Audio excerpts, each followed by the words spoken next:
Kang Tae-won leaned back in his leather chair and laughed. Not the polite kind of laugh. The kind that fills a room and dares anyone to disagree. "Bring her," he said, pointing at the glass partition, separating Do-hyun's corner office from the bullpen, where Zuri Holloway sat quietly processing invoices. "Bring her to the Obsidian Gala. Put her in that room full of wolves and see what happens." The other men at the table exchanged glances. Someone suppressed a smile. Do-hyun didn't look up from the document in his hand. "She's my secretary," he said flatly. "Exactly." Taewon's grin widened. "Imagine her face when she walks in and realizes she's the joke. If you've ever been the person everyone expected to fall apart, and you chose not to, this story is for you." Before we go any further, subscribe to this channel and follow this story all the way to the end. You will not want to miss what happens next.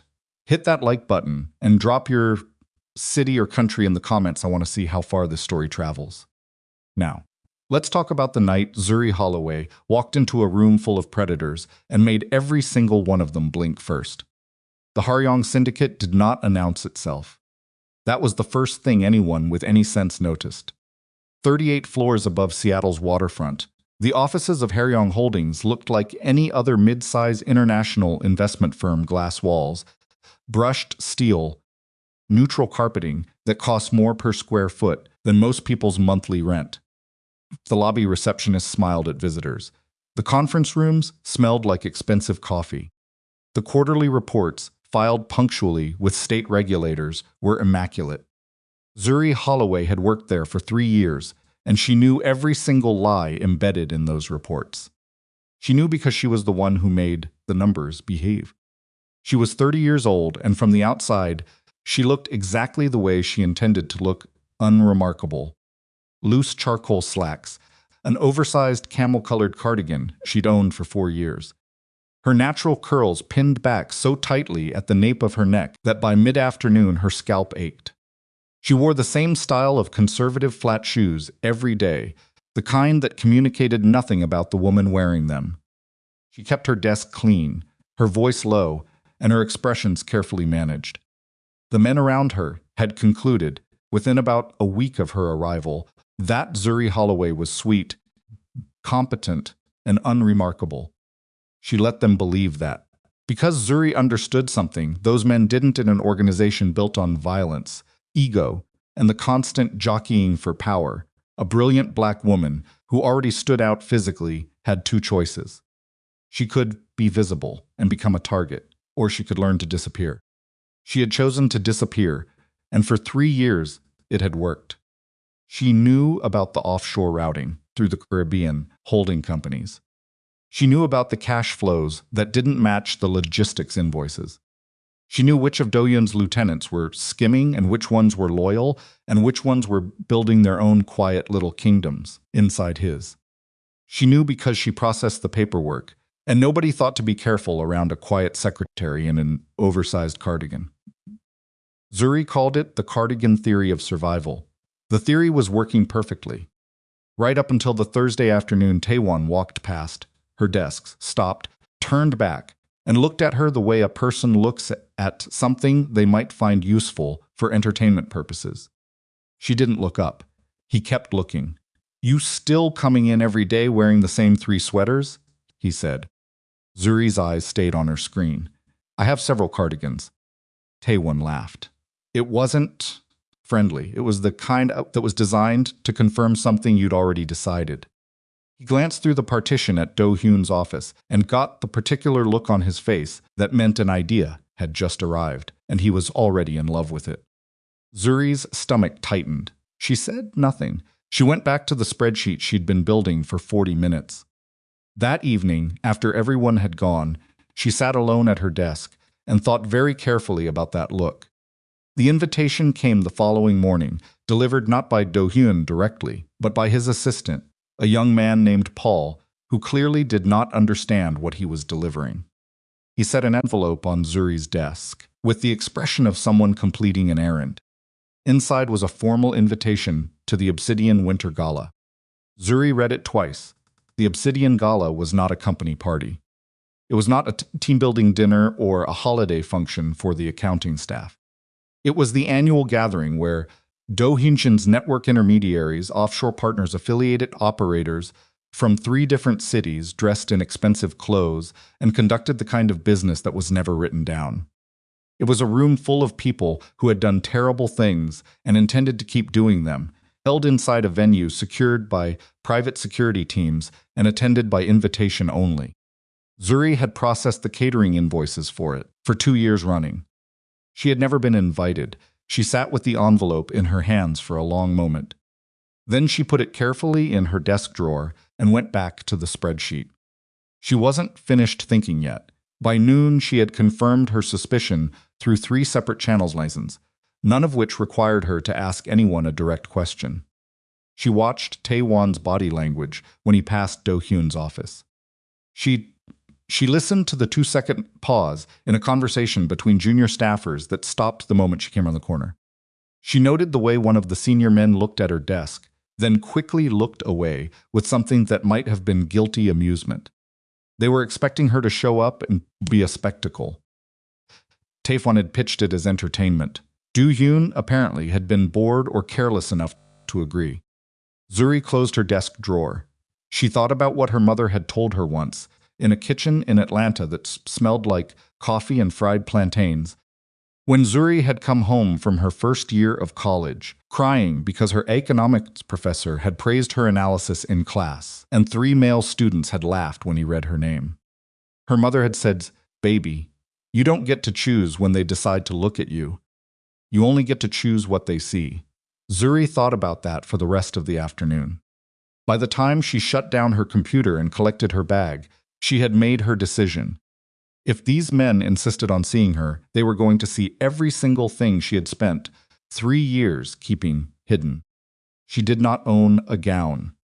She had not owned formal clothing of any kind since a cousin's wedding 4 years earlier, and that dress no longer fit because her body had changed in the ways bodies change when a person is in their late 20s, fuller through the hips, softer at the waist, a chest that required specific architecture to look intentional rather than incidental. Zuri had 847 in her personal discretionary account, which was not enough for what she needed. She transferred 100 from Churgent's emergency fund, told herself she'd put it back in February, and went shopping on a Wednesday evening with the focused efficiency of someone executing a military operation. She did not want a gown that minimized her body. She had spent 3 years minimizing. She wanted something that had been designed for a woman with her actual measurements, something that a full figure wasn't a problem to be solved, but a fact to be dressed correctly. She found it on her 3rd stop, a boutique near Capitol Hill, run by a Vietnamese-American designer who had clearly made her peace with the fact that her aesthetic was never going to appeal to women who read certain fashion magazines. The gown was black, floor-length, built with structured boning at the bodice and a silhouette that's accepted rather than argued with the body wearing it. The woman at the boutique looked at Zuri for exactly 3 seconds and said, "That one. Don't even try the others." Zuri tried it on. She stood in front of the dressing room mirror for a long time. She looked like herself, not a managed, minimized, cardigan-covered version of herself. The actual woman, she was wide-shouldered, full-figured, with a face that was rounder than beauty magazines generally celebrated, and curls that wanted to be free. It cost $610. She bought it without negotiating. On the way home, she stopped at a salon and made an appointment for Friday afternoon. Do-yoon did not think about Zuri Holloway again until Friday evening. He was standing with Taewon near the Obsidian Gala's main entrance, greeting arrivals, offshore bankers, logistics partners, the Miami intermediary who controlled certain financial channels that had recently become complicated, when Taewon put hand briefly on his arm and tilted his head toward the ballroom doors. "Here she comes," Taewon said, and there was a particular quality to his voice. Anticipation, the kind that expects something embarrassing. Do-yoon turned. The ballroom fell quiet before he fully processed what he was seeing. Not the dramatic movie scene kind of quiet, where everything stops at once. The organic kind, the gradual unplanned silence that happens when enough people in a room redirect their attention to the same point simultaneously, and the noise simply drains away as they do. Zuri Holloway crossed the threshold of the obsidian Gala in a black gown that fit her like it had been constructed specifically for her body. Because it had, her curls were out free, shaped into loose waves that framed her face with a softness she had never allowed at the office. She wore no excessive jewelry. Her posture was straight without being rigid. Her expression was calm with the particular quality of calm that is not the absence of feeling, but the deliberate containment of it. She was not performing confidence. She simply had not lowered her eyes. Taewon's smile disappeared, not gradually. The way a candle goes out when someone puts a hand over it. Do-hyun found himself unable to look away, which was unusual for him. He was a man who had built a career on managing his own reactions.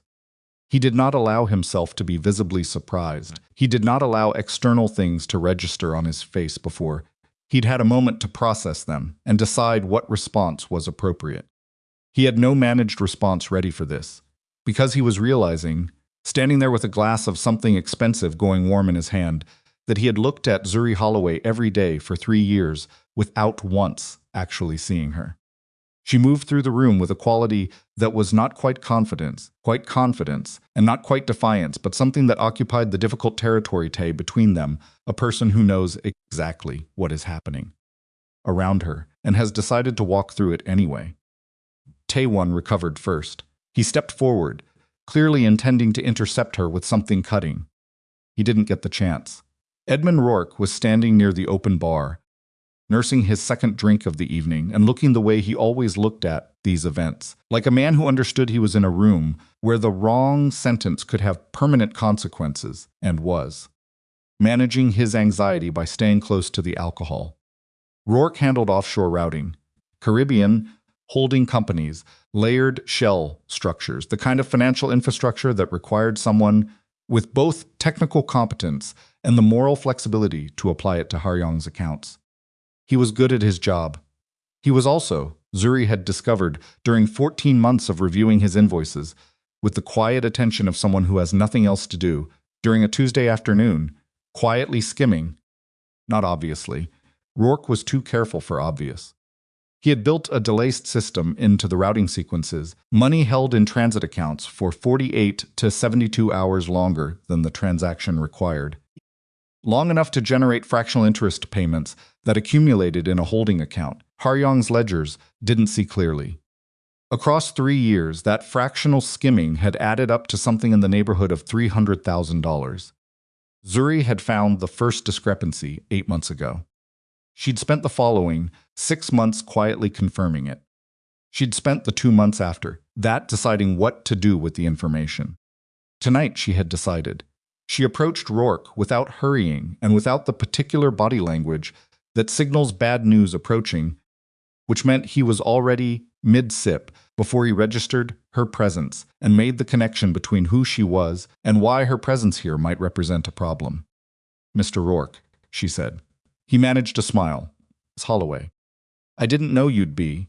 The delay sequence in your Caribbean routing structure," she said quietly, cutting the pleasantry off before it could become a conversation. "The one averaging 51 hours beyond standard settlement. I've been watching the accumulation pattern for 8 months. Rourke went very still. "I have documentation going back 32 months, Zuri continued. Her voice was conversational. Anyone watching from across the room would have assumed they were discussing operational details. The account it routes to is registered in the Cayman Islands under a holding company that your sister-in-law incorporated in 2021. The glass in Rourke's hand was completely motionless. "What do you want?" he said. His voice had lost all its party event warmth. "Nothing from you tonight," Zuri said. "Tonight I want you to understand that I know. What happens next will depend on how you behave in the next 30 days. She held his gaze for exactly 3 seconds, then turned and walked away. Rourke's drink hand finally moved again. He set the glass down on the bar and didn't pick it up again for the rest of the evening. Taewon found her near the center of the room, which was not where he'd expected to find her. He had hoped to find her standing awkwardly near a wall, somewhere, visibly out of place, maybe already trying to leave. A sound Instead, she was standing in the center of the room with the kind of settled presence that belonged to people who had been navigating these gatherings for decades. He approached her from the left, and she let him, which should have told him something. "Enjoying yourself?" he said. "Quite a bit, actually." She turned to face him with an expression that gave him nothing. "How about you?" Taewon spread his hands as in a gesture meant to communicate ease. "I'm always comfortable in rooms like this. I noticed that about you." She paused, just long enough to let the pause do work. It probably helps not to worry too much about the numbers. Taewon's smile remained in place by effort. "Meaning?" Zuri's voice stayed completely even. "The operational expense reports you've been routing through HANA Industrial Supply and GK Distribution Management, both of which I discovered last spring, are registered to members of your mother's side of the family." The smile disappeared. "Those are legitimate vendor relationships," he said carefully. "They are invoicing at 230% above market rate for services that independent contractors in the same logistics category provide at standard rates. Across 18 months, that variance represents approximately," she let the pause land, $940,000 in inflated operational costs, all of which cleared through Haryong's expense accounts. Taewon stepped closer, his voice dropped. "You don't know what you're doing." "I know exactly what I'm doing," Zuri said. Not loudly. Not dramatically. With the flatness of someone stating a fact about the weather. "I've known about it since April. I've been deciding what to do about it since then." She looked at him without blinking. "You invited me here to make the room laugh at me," she said. "I want you to know that I understand that. I came anyway." She turned and walked toward the terrace doors. The room hadn't been watching. These were not people who stared openly, but enough of it had registered the exchange to make the silence around Taewon feel intentional. He stood where she had left him, and the man who had expected the evening to be entertainment found himself the evening's subject instead. On the terrace, 12 floors above the street, Doohyun found her. He had followed without quite deciding to. That bothered him. In the quiet, analytical way, things bothered him when he couldn't immediately explain his own behavior. She was standing at the railing with both hands gripping the metal, and for the first time all evening, she looked like someone who had just survived something. Her shoulders were down. Her posture had lost its careful architecture. She was breathing with deliberate slowness, the way a person breathes when they are actively managing something physical. Her hands, he noticed, were shaking. Not dramatically. Just the fine, high-frequency tremor of a nervous system that had been running at maximum containment for several hours and had finally found a moment to release the pressure. He stopped beside her and said nothing. After a while, she said, "My hands do this sometimes when the adrenaline wears off." "You were afraid," he said. She laughed, a short, involuntary sound. "I have been afraid every day I have worked in that building. I have been afraid since the first week, when I realized what that company actually was, and also realized I couldn't leave because I needed the money, and I was good at the job. And I'd convinced myself I was safe as long as nobody looked at me too closely." Doohyun was quiet. "The clothes," he said after a moment. "The clothes," she confirmed. "The quiet, the invisibility. All of it, every day, for 3 years." She turned to look at him. "You invited me here as a joke. You thought Taewon had thought of something funny, and you didn't care enough to say no." He didn't deny it. "You're right," he said. The admission was harder than it should have been. Zuri looked back at the city. Her hands were still trembling. "I've never been fearless," she said. "I don't think courage means that. I think it means you know exactly how frightened you are, and you function anyway. Tonight I was so scared I thought I was going to lose my dinner in a cab on the way here." She glanced at him sidelong. "But I wasn't going to let your cousin turn me into a punchline." Dokyun looked at the woman beside him, the one he had walked past for 3 years, while she quietly took his organization apart and put it back together in her head, and felt, for the first time in longer than he could reliably remember, genuinely embarrassed. Not the strategic embarrassment of a man managing appearances. The real thing. "Monday morning," he said, "I'm moving you to financial operations. Director level." Zuri was quiet for a moment. "Okay," she said. And then, because she was exhausted, and the adrenaline was gone, and her hands wouldn't stop shaking, and The night had been longer than it looked. From the outside, she leaned very slightly against the railing and let herself be tired. Just for a minute. Nobody was looking at her now. For the first time in 3 years, that wasn't because she had made herself invisible. It was because the only other person on the terrace had chosen to give her the moment. She was still deciding what to do with that. The Monday morning after the Obsidian Gala, Zuri arrived at Haryong Holdings at 7:43. She was 17 minutes earlier than usual. She told herself it was because she wanted to settle in before the floor filled up. That was partially true. The other part was that she hadn't slept well, and lying in bed at 6:15 staring at the ceiling had stopped being productive. She made coffee in the break room, black, no sugar, and carried it back to her desk. Sat down, opened her laptop, waited.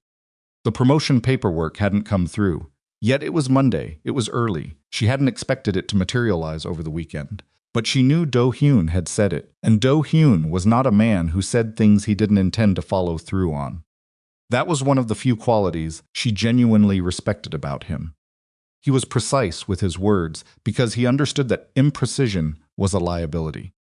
By 8:30, the floor was filling up. By 9, she could feel it. Not anything overt, nothing she could point to and name. Just the particular quality of attention that shifts in a room when information has moved through it overnight and everyone has arrived already knowing something. Glances that lasted a half second too long before they redirected. Conversations that slowed slightly as she passed. The receptionist who usually said good morning without looking up from her screen, who looked up this morning and then immediately looked back down. The gala had happened Friday night. It was now Monday morning. 48 hours was more than enough time. Zuri drank her coffee and did not change her expression.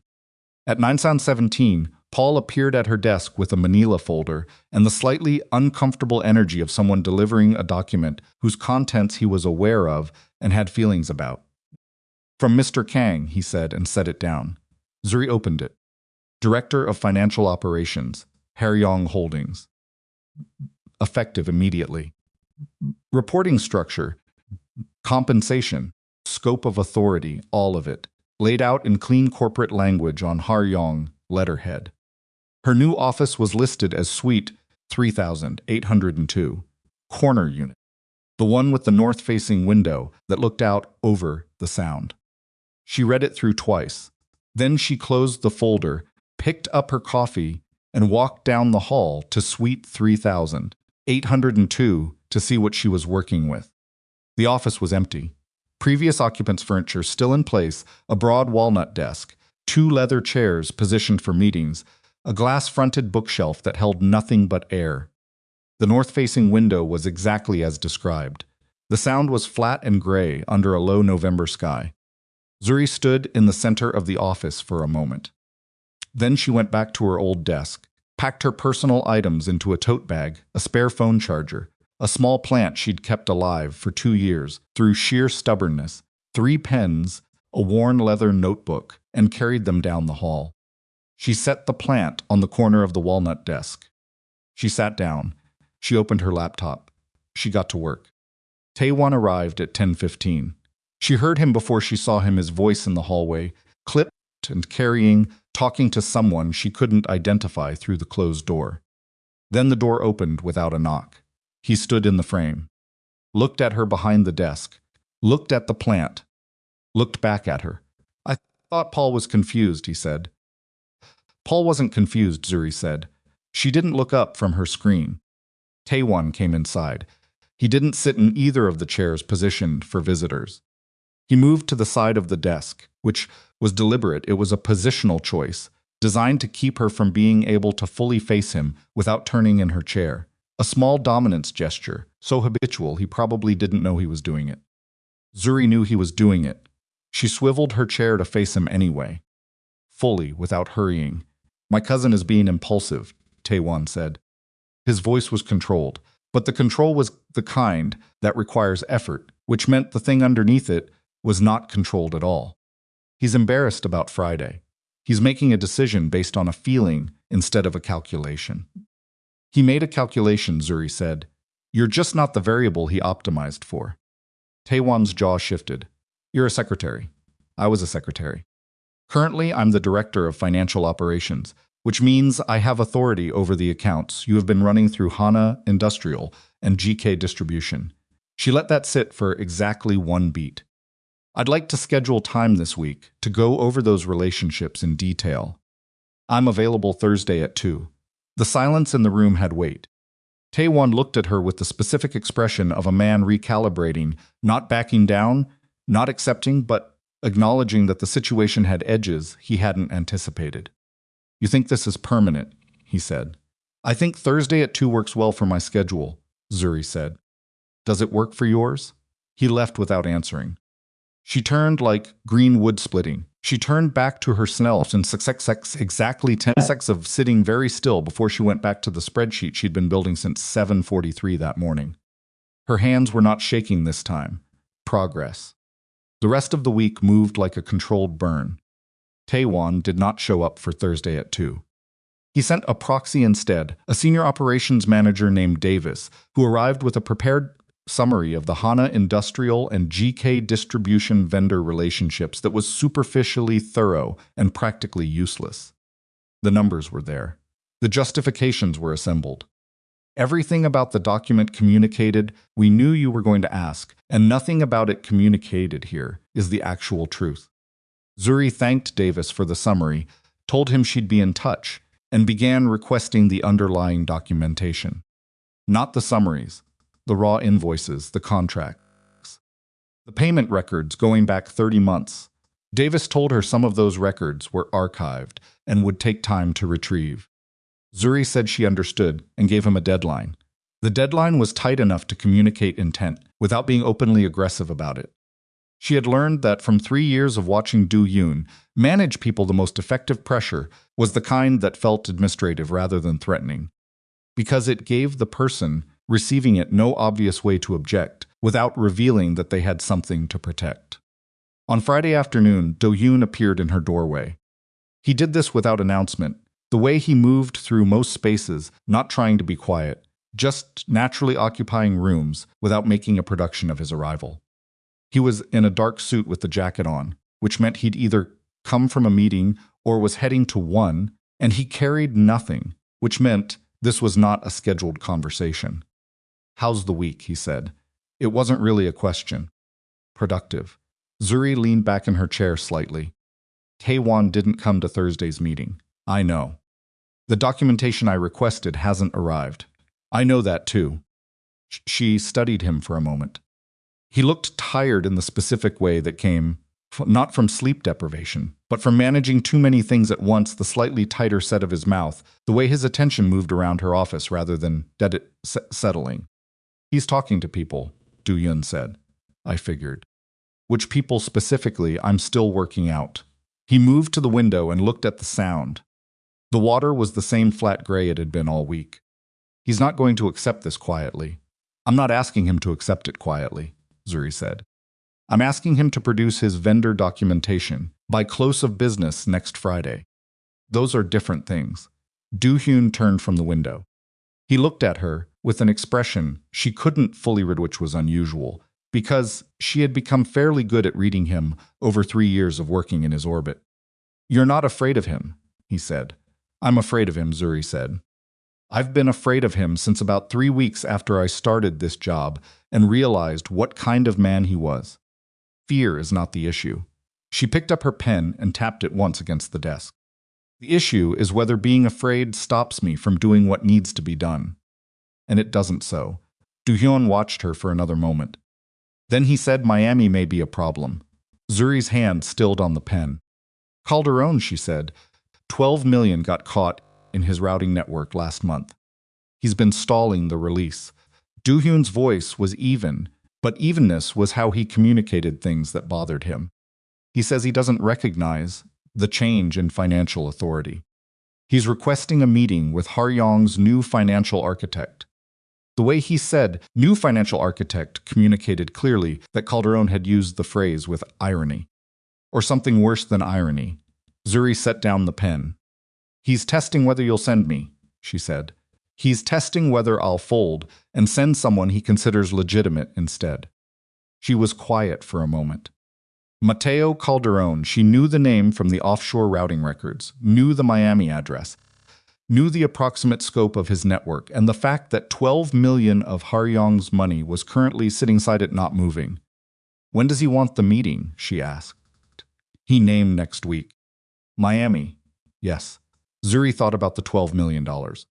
She thought about what she knew about Calderon from the record she'd spent years processing quietly, alone, at a desk nobody paid attention to. A sound scene. She thought about the particular advantage that invisibility had given her not just inside Haryong's walls, but across the entire network of intermediaries and partners who had sent their paperwork through Haryong's offices for years, none of them considering that the quiet secretary processing it might be paying very close attention.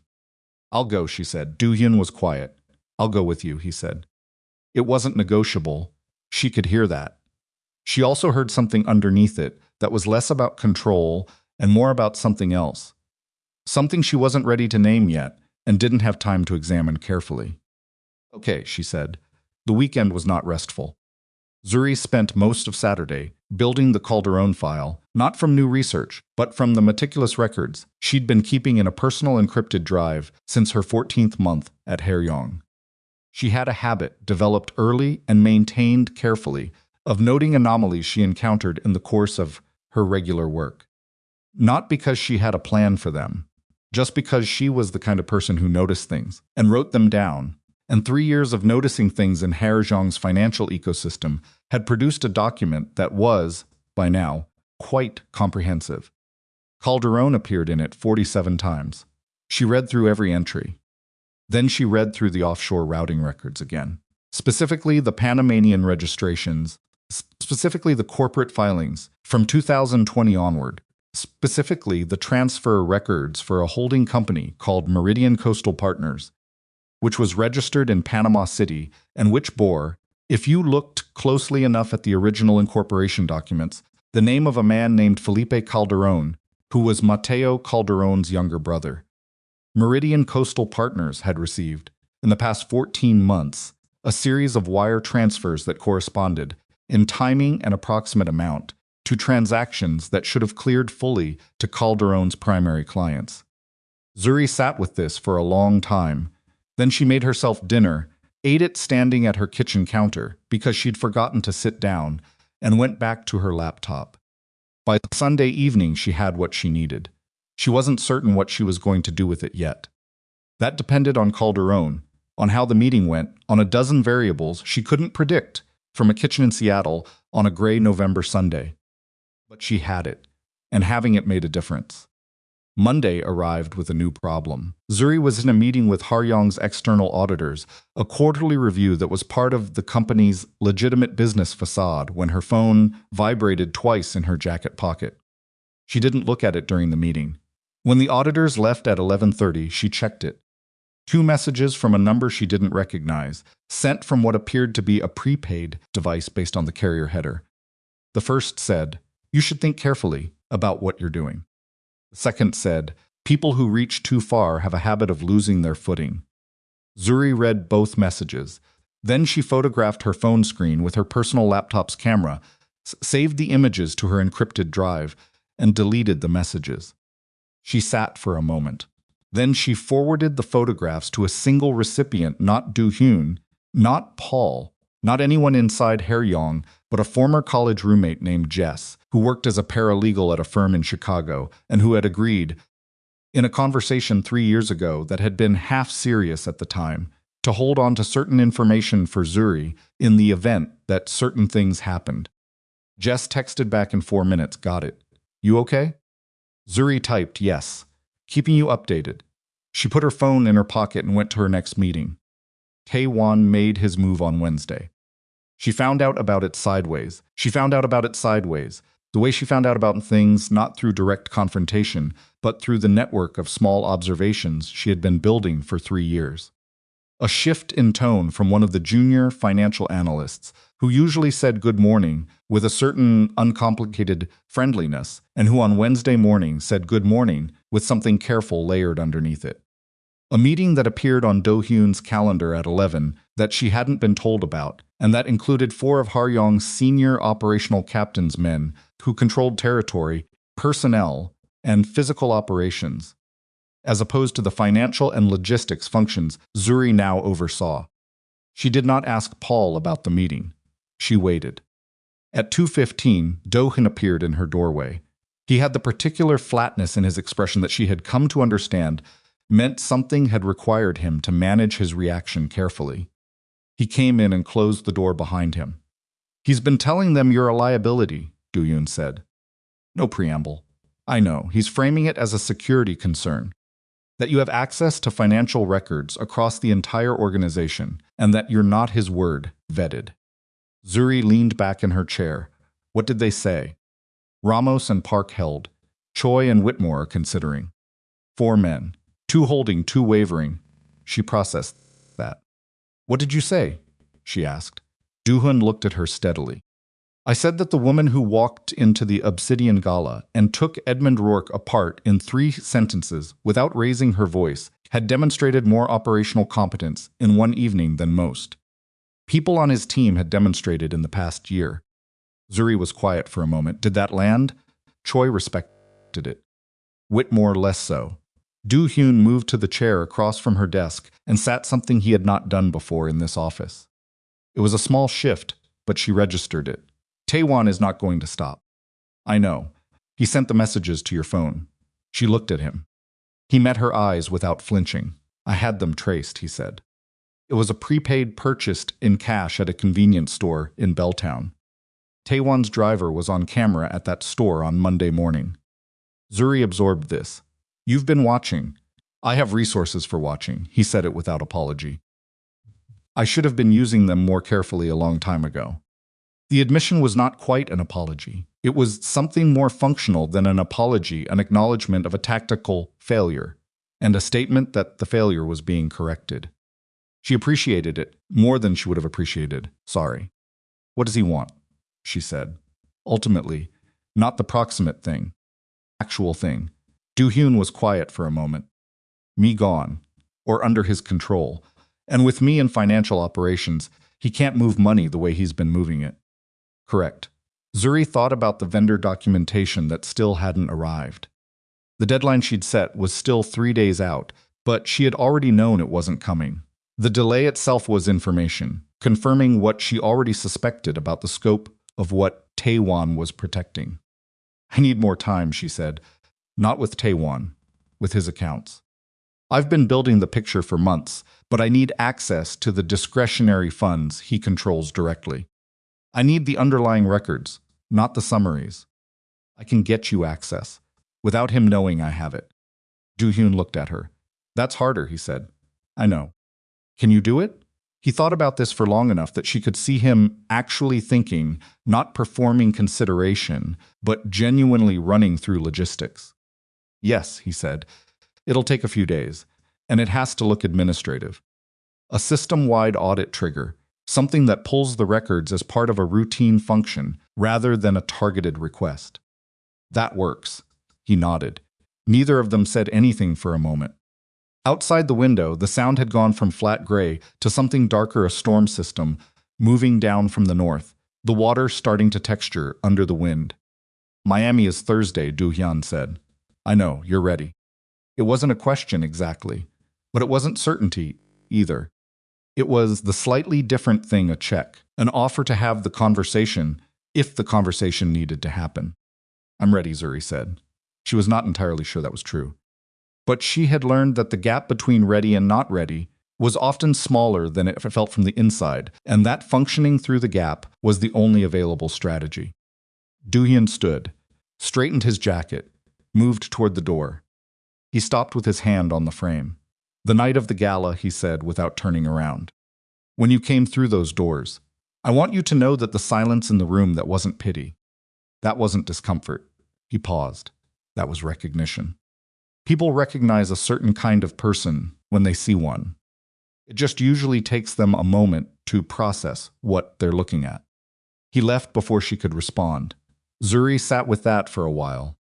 Then she went back to the Calderon file and made sure she had everything she needed for Thursday. The flight to Miami was 3 hours and 40 minutes. Zuri spent the first 2 hours reviewing the Calderon documentation.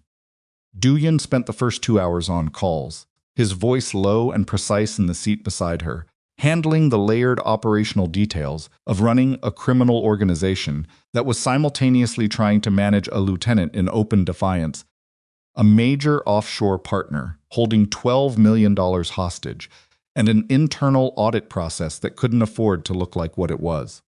He was good at it. She'd give him that. The compartmentalization was almost architectural. He moved between problems without carrying the residue of one conversation into the next, which was a skill she recognized because she had spent 3 years developing the same skill for different reasons. In the third hour, the calls finished and the cabin went quiet. After a while, Do-hyun said, "You've been working on Calderon longer than just this week." It wasn't a question. 8 months, Zuri said. There's a Panamanian company called Meridian Coastal Partners. His brother incorporated it in 2020. Transfer timing from the past 14 months suggests he's been routing portions of his clients' settlements through it before final delivery. Do-hyun turned to look at her. He's skimming from his partners, he said. Not small amounts. The implications settled visibly across Do-hyun's expression. Calderon's partners were not the kind of people who received this information calmly. "You've been carrying this since April," he said. "I've been carrying a lot of things since April." He looked at her for a long moment with an expression she still couldn't fully categorize. It had started appearing in the past week, this expression, in moments when she said something that landed differently than he'd expected. She hadn't decided what it meant yet. She wasn't sure she had the bandwidth to decide right now. "When we land," he said, "and this meeting happens, whatever Calderon does in that room, whatever he tries." "I know," she said, Zuri. "I know," she said again, with enough weight in it that he stopped. She looked at him. "I have been functioning in rooms full of dangerous men who underestimated me for 3 years," she said. "I know how to read the room. I know when to push and when to wait, and when the silence is mine to fill and when it isn't. I know how to be afraid and stay functional." She paused. "What I need from you in that room is to trust that I know what I'm doing and not override me, because your instinct is to put yourself between me and the thing that's threatening me." Do-hyun was quiet. "That's going to be difficult," he said finally. His voice was completely even, which meant it was the truth. "I know," she said. "Do it anyway." He looked at her for another moment. Then he nodded. Once, the kind of nod that meant the conversation was finished and the agreement was made. Zuri turned back to the window. Below them, Florida had begun to appear through the clouds, flat and green and crossed with water, in every direction, the Atlantic glittering hard and bright on the eastern edge. She pressed her fingers flat against the armrest. Her hands were not shaking. But the $12 million sitting in Calderon's network was not the thing she was most worried about. What she was most worried about was the discretionary account access. Do-hyun had promised her, the one that was going to show her the full scope of what Taewon had been building inside Haryong's walls while everyone was looking somewhere else. Because she had a feeling, sitting there at 34,000 feet, with the sun coming through the window, that what she found in those accounts was going to be significantly worse than inflated vendor invoices. And if she was right about that, Miami was not the point of no return. Miami was the last moment of comparative safety before she found out what the point of no return actually looked like. Plane began its descent. Zuri closed the Calderon folder, put it in her bag, and prepared herself for what came next. The conference room on the 14th floor of the Calderon Group's Brickell Avenue offices was made almost entirely of glass. Floor-to-ceiling panels on 3 sides, looking out over Biscayne Bay from the north-east and west, the water flat and blinding in the afternoon sun, the kind of bright that made you feel exposed even sitting down.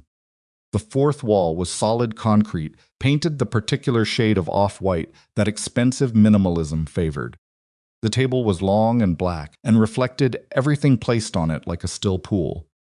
Zuri had been in the room for 4 minutes before Calderon arrived, and she had used those 4 minutes carefully. She noted the positions of the 2 security personnel standing near the eastern wall, both male, both larger than Do-hyun, both carrying at the hip under sport coats that were slightly too heavy for Miami's November warmth.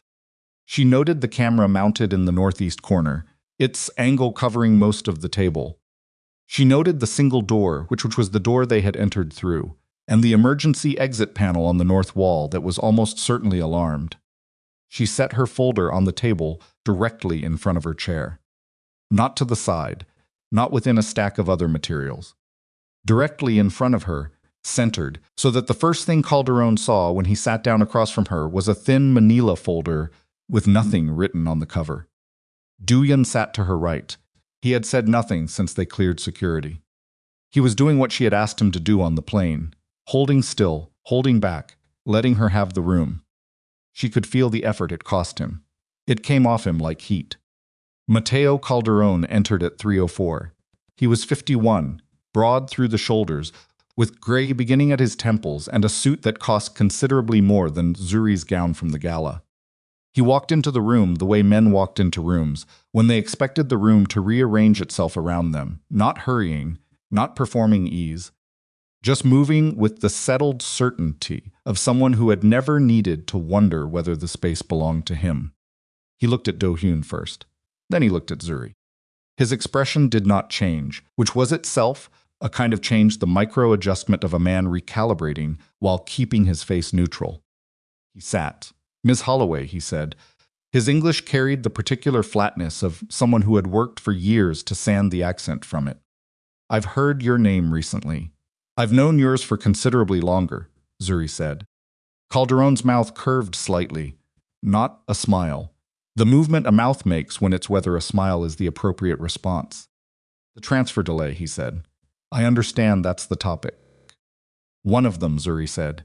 He looked at her steadily. The security personnel near the eastern wall had not moved, but she registered a slight shift in their weight attention. Not action, but attention that was paying closer attention than it had been 30 seconds ago. "Haryong's 12 million has been held in the routing network for 31 days, Zuri said. "The standard settlement window for transactions of this structure is 7 to 10 business days. We are 21 days past the outer limit of that window. There have been regulatory complications." "There haven't," Zuri said. The word landed flat and final in the glass room. Calderon's expression did not move. But something behind it did a flicker, quickly contained, of the thing that to powerful men when someone said something they hadn't expected to be said. "The Cayman routing channels you use for Haryong's transfers have processed 4 other client settlements in the past 31 days, Zuri continued. "All within standard window, none held. The regulatory environment has not changed for those transactions. It has not changed for ours." She placed her hand flat on top of the manila folder. "You are holding the 12 million because you received a communication from someone inside Haryong requesting that you do so." The silence in the room became a different kind of silence. Do-hyun had gone very still to her right. Calderon looked at her for a long moment. Then he looked at Do-hyun with an expression that asked a question without using words. The question was, does she actually know, or is she guessing? Do-hyun said nothing, which was, Zuri understood, the correct answer. Calderon looked back at her. "You're making an accusation," he said. "I'm making an observation," Zuri said. "I'm also making an offer." She opened the folder. Inside was a single document, 4 pages, printed clean, no handwritten notes. She turned it to face him and slid it across the table. He didn't look at it immediately. He kept his eyes on her, which was a power move, a way of communicating that he decided what deserved his attention and when. Then he looked down. She watched his face as he read. The first page covered the basic structure of Meridian Coastal Partners registration date, incorporating attorney, registered agent in Panama City. Standard.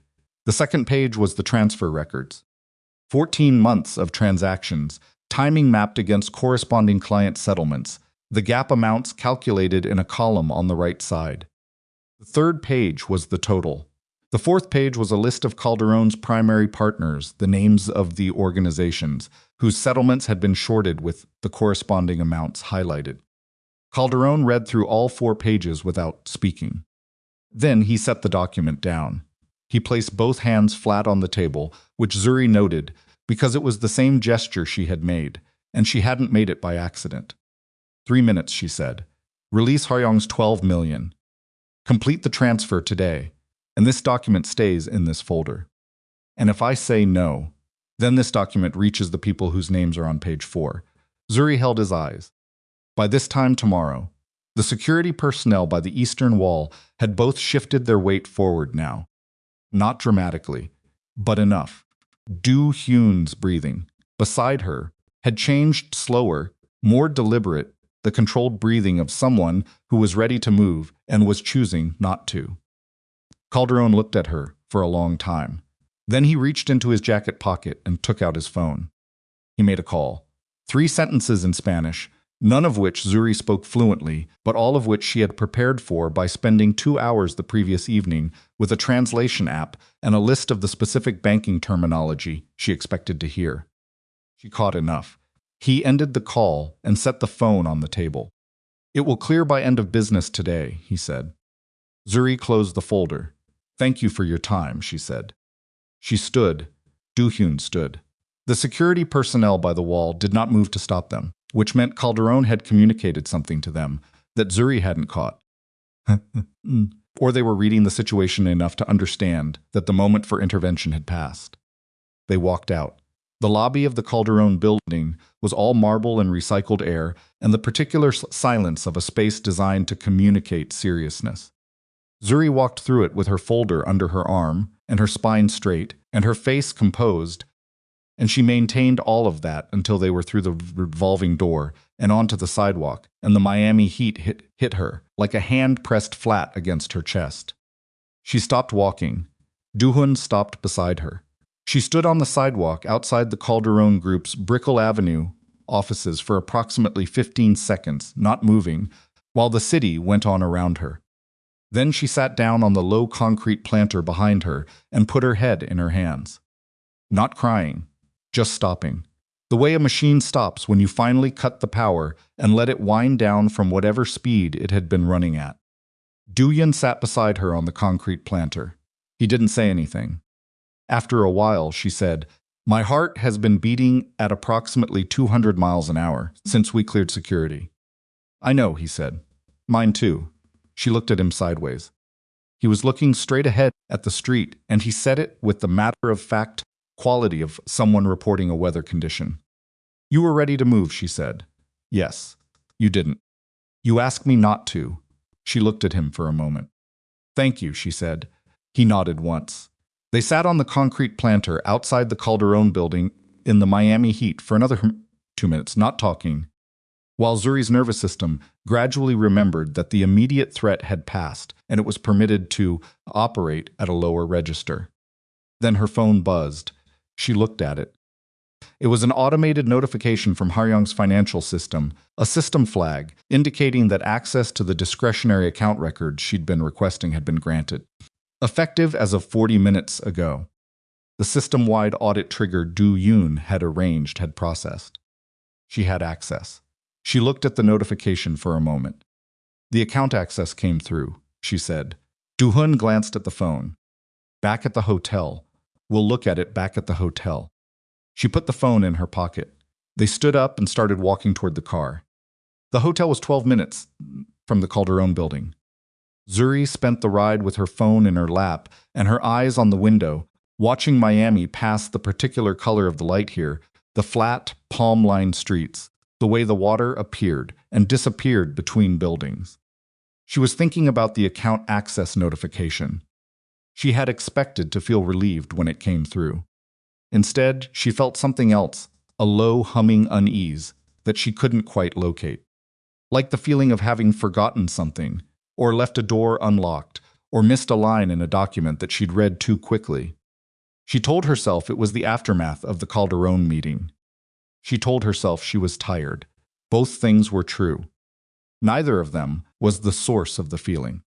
The hotel room was not what she would have chosen. It was too large. A suite, clearly selected by someone managing logistics at Do-hyun's level, with a sitting area separated from the bedroom and floor-to-ceiling windows facing the bay. She set her laptop on the desk and seating area, connected to the hotel network, and opened the secure portal through which the discretionary account access had been granted. Do-hyun stood near the window on the far side of the room. He had taken his jacket off. That was the first time she had seen him without it outside of the Gala terrace, which felt like a small, particular kind of detail that she filed away without examining. She opened the first folder of discretionary records. She started with the most recent, the past 6 months. Compared them against the vendor documentation she'd been building. Cross-referenced the payment patterns against what she knew about Taewon's spending behavior from the 3 prior years. 10 minutes in, she found the first anomaly. Small. A routing code she didn't recognize, attached to a discretionary payment of $73,000 made 8 weeks ago. She pulled the routing code and ran it through the system's reference database. The code resolved to an intermediary account registered in the British Virgin Islands. She dug into the intermediary. The intermediary resolved to a holding company. The holding company had been incorporated 14 months ago. The registered agent for the holding company was listed under a shell identity, a name she didn't recognize, a registration address that was a law office in Roadtown. She stared at it. Then she pulled the second anomaly, which had appeared 3 lines below the first. Different amount, same routing code. Then the third. Then the fourth. By the time she had gone back 6 months, she had identified 19 separate transactions, varying amounts, all routed through the same British Virgin Islands intermediary, all originated from discretionary accounts under Taewon's control. She sat back in her chair. The total was $4.3 million. She was quiet for a moment. $4.3 million was significant. It was well beyond the scope of the vendor inflation scheme she'd already documented, which meant this was not the same operation. This was separate, parallel. She dug deeper. She went back 12 months. The transactions continued. She went back 18 months. Still there. By the time she reached the full scope, 22 months of records, the total was $11.7 million. She stopped typing. Her hands were very still on the keyboard. $11.7 million moved through a single intermediary over 22 months, originated from discretionary accounts inside Haryong, routed to a holding company incorporated in the British Virgin Islands 2 months before the first transaction. She traced the holding company forward. It had a single outgoing transaction type, periodic payments, to 4 recipient accounts, all in different jurisdictions. She pulled the recipient accounts. 3 of them she didn't recognize. The 4th one she did. She recognized it because she had seen it in a different context, not in Haryong's internal records. But in the offshore network documentation, she had been studying for 8 months as part of her ongoing effort to understand the full shape of the financial ecosystem Haryong operated in. The 4th recipient account belonged to a financial intermediary that worked primarily with 2 organizations. One of them was the Vasquez Group, a rival operation based in Los Angeles that had been in low-level territorial conflict with Haryong for the past 2 years. She knew this because she had processed the documentation from 3 separate incidents in which Haryong's logistics operations had been disrupted by parties whose methods were consistent with the Vasquez Group's operational patterns. She stared at the screen. Then she pulled her encrypted personal drive and opened the files she'd been building for 8 months, the ones that weren't Calderon, the ones that were the larger picture. She went to the section on the Vasquez Group. She cross-referenced. Timeline matched. The disruptions to Haryong's logistics operations, the 3 incidents, plus 2 others, she'd flagged as anomalous, without being able to attribute them, corresponded in timing to deposits into the Vasquez as adjacent recipient account. She sat completely still. Taewon had not just been embezzling. Taewon had been funding the people who were attacking his own organization. Not as a sideline, not carelessly, systematically over 22 months, with the precision of someone who had a plan and was executing it in stages. The room was very quiet. "Dune," she said. Her voice came out level. She was not sure how. He was across the room in 4 seconds. Came to stand behind her and looked at the screen. She walked him through it. All of it. The routing, the intermediary, the holding company, the recipient accounts, the timeline. the correlation with the logistics disruptions. She did not editorialize. She just showed him the numbers. When she finished, Do-hyun straightened up. He stood behind her chair and said nothing for a long time. She could hear him breathing. The breathing was the controlled kind, slow, deliberate, the kind that meant the thing underneath it was the opposite of controlled. He's been paying them to hit us, Do-hyun said finally. For almost 2 years. Another silence. The disruptions to the Portland route last spring, he said. Yes, the Vancouver problem in July, yes. Martinez's crew in my... Yes. Zuri turned her chair to face him. She did it slowly, because she needed to see his face and she needed him to be looking at her. When she said the next part, "There's more," something moved behind his eyes. She turned back to the screen and pulled up the second section. She had found the part she had gotten to in the last 10 minutes while he was standing at the window, and she was still trying to convince herself she was misreading it. "The 4 recipient accounts," she said. "I told you I recognized one. The Vasquez intermediary. Yes. The other 3 I didn't recognize them when I first pulled them. I've been running them in the background while we've been talking." She gestured at the screen. 2 of them are clean. Legitimate financial institutions, nothing flagged. She paused. The third one. She opened the record. Do-hyun leaned forward. The third recipient account was registered to a holding company in the Channel Islands. The holding company's registration documentation listed 2 directors. The first director was the same shell identity from the British Virgin Islands registration. The second director's name was real. Do-hyun went very still. The second director was Park Jin-soo. Park Jin-soo was one of Do-hyun's 4 senior operational captains. The man who had held firm, according to Do-hyun, during Taewon's emergency meeting earlier that week. The man Do-hyun had described as loyal. The man Do-hyun had trusted for 6 years. Zuri did not say anything. She watched Do-hyun's face go through something she had never seen on it before, not anger, not the cold calculation she had learned to read, but the particular expression of a person whose internal map of the world has just been shown to be wrong in a way that cannot be argued with. It lasted about 4 seconds. Then it was gone, replaced by something hard and very quiet. "He's been feeding them information," Do-hyun said. "At minimum," Zuri said carefully. "The account structure suggests he may have been doing more than that." She paused. "The Vancouver disruption in July Park coordinated our response to that. He knew the counter routing our logistics teams used." Do-hyun turned away from the screen. He walked to the window and stood looking out at the bay. The sun was going down now, the water turning from flat silver to a darker color, the city lights beginning to surface. Zuri watched his back and said nothing. After a long time, he said, "How many people know you have access to these records right now?" "Nobody," she said. "The audit trigger was system-generated. It looks like a routine function. The access was granted to my credentials, which means the access log shows a standard administrative query. There's nothing that flags this as targeted. How long before someone looks at the access log and notices what you pulled?"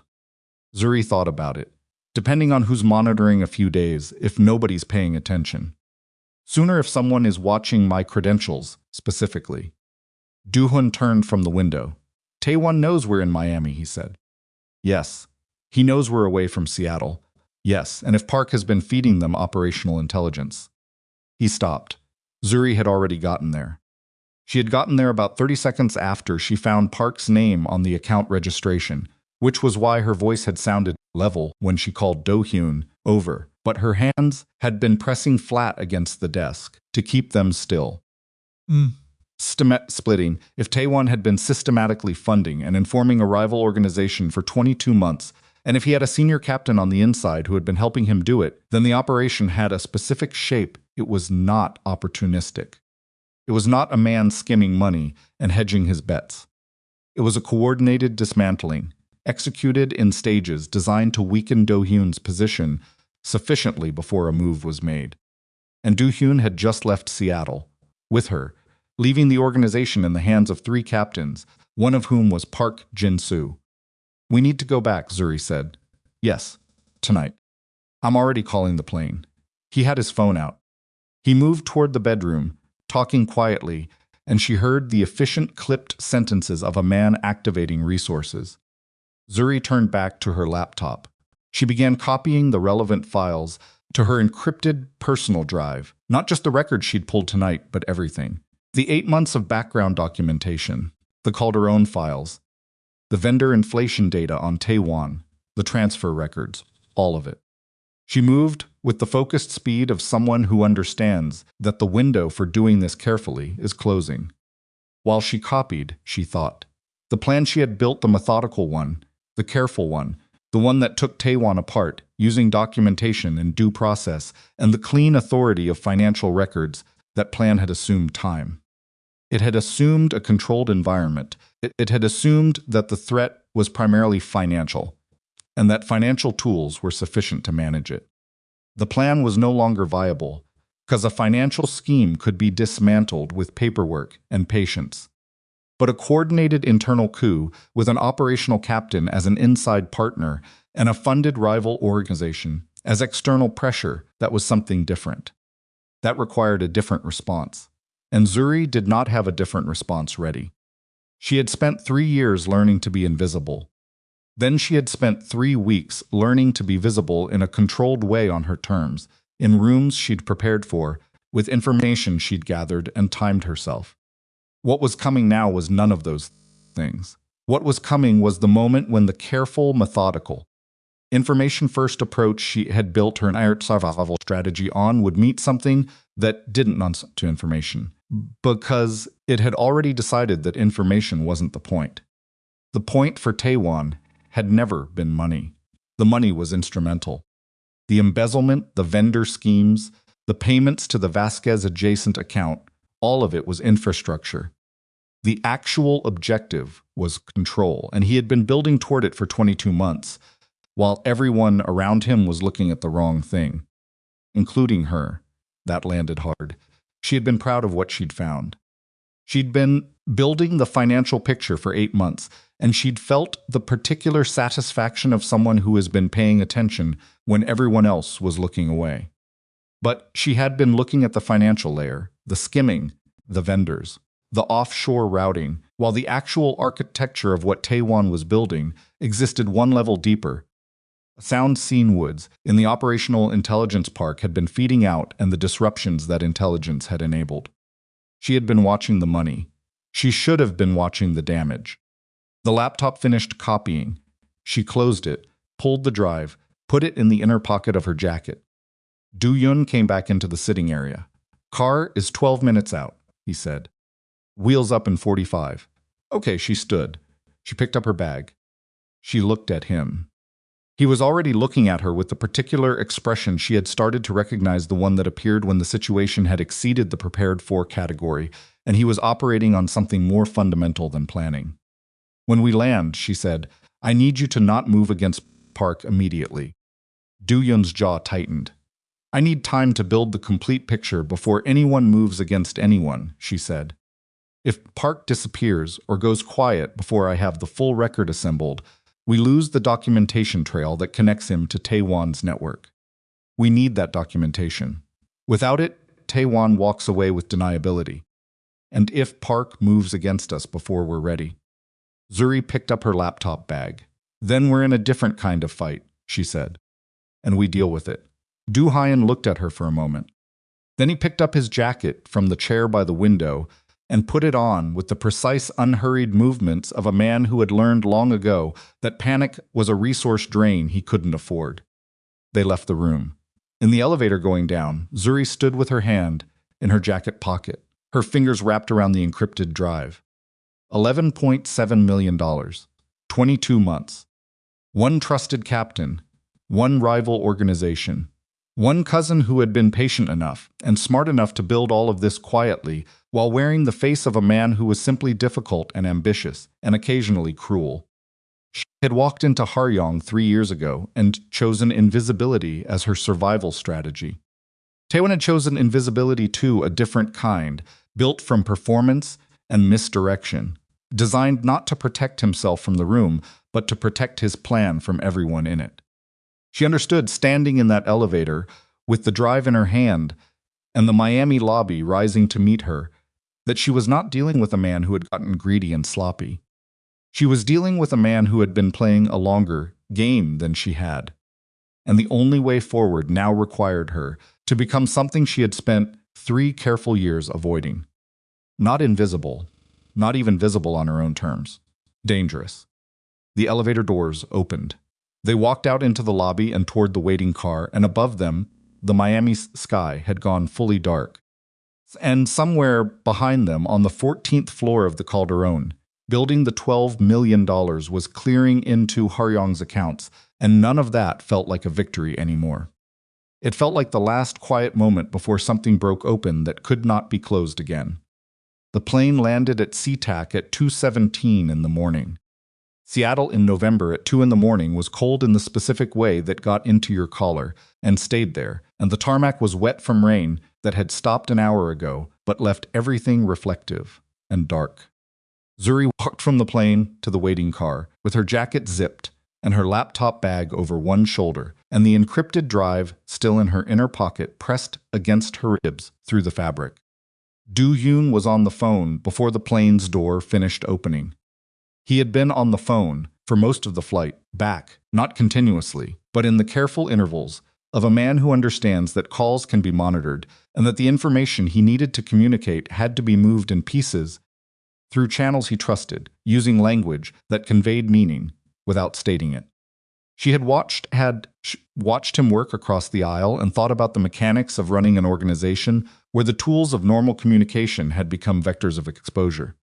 She had also thought about Park Jin-soo, 54 years old, 6-year tenure with Haryong, the captain who had, according to Do-hyun, held firm during Taewon's emergency meeting.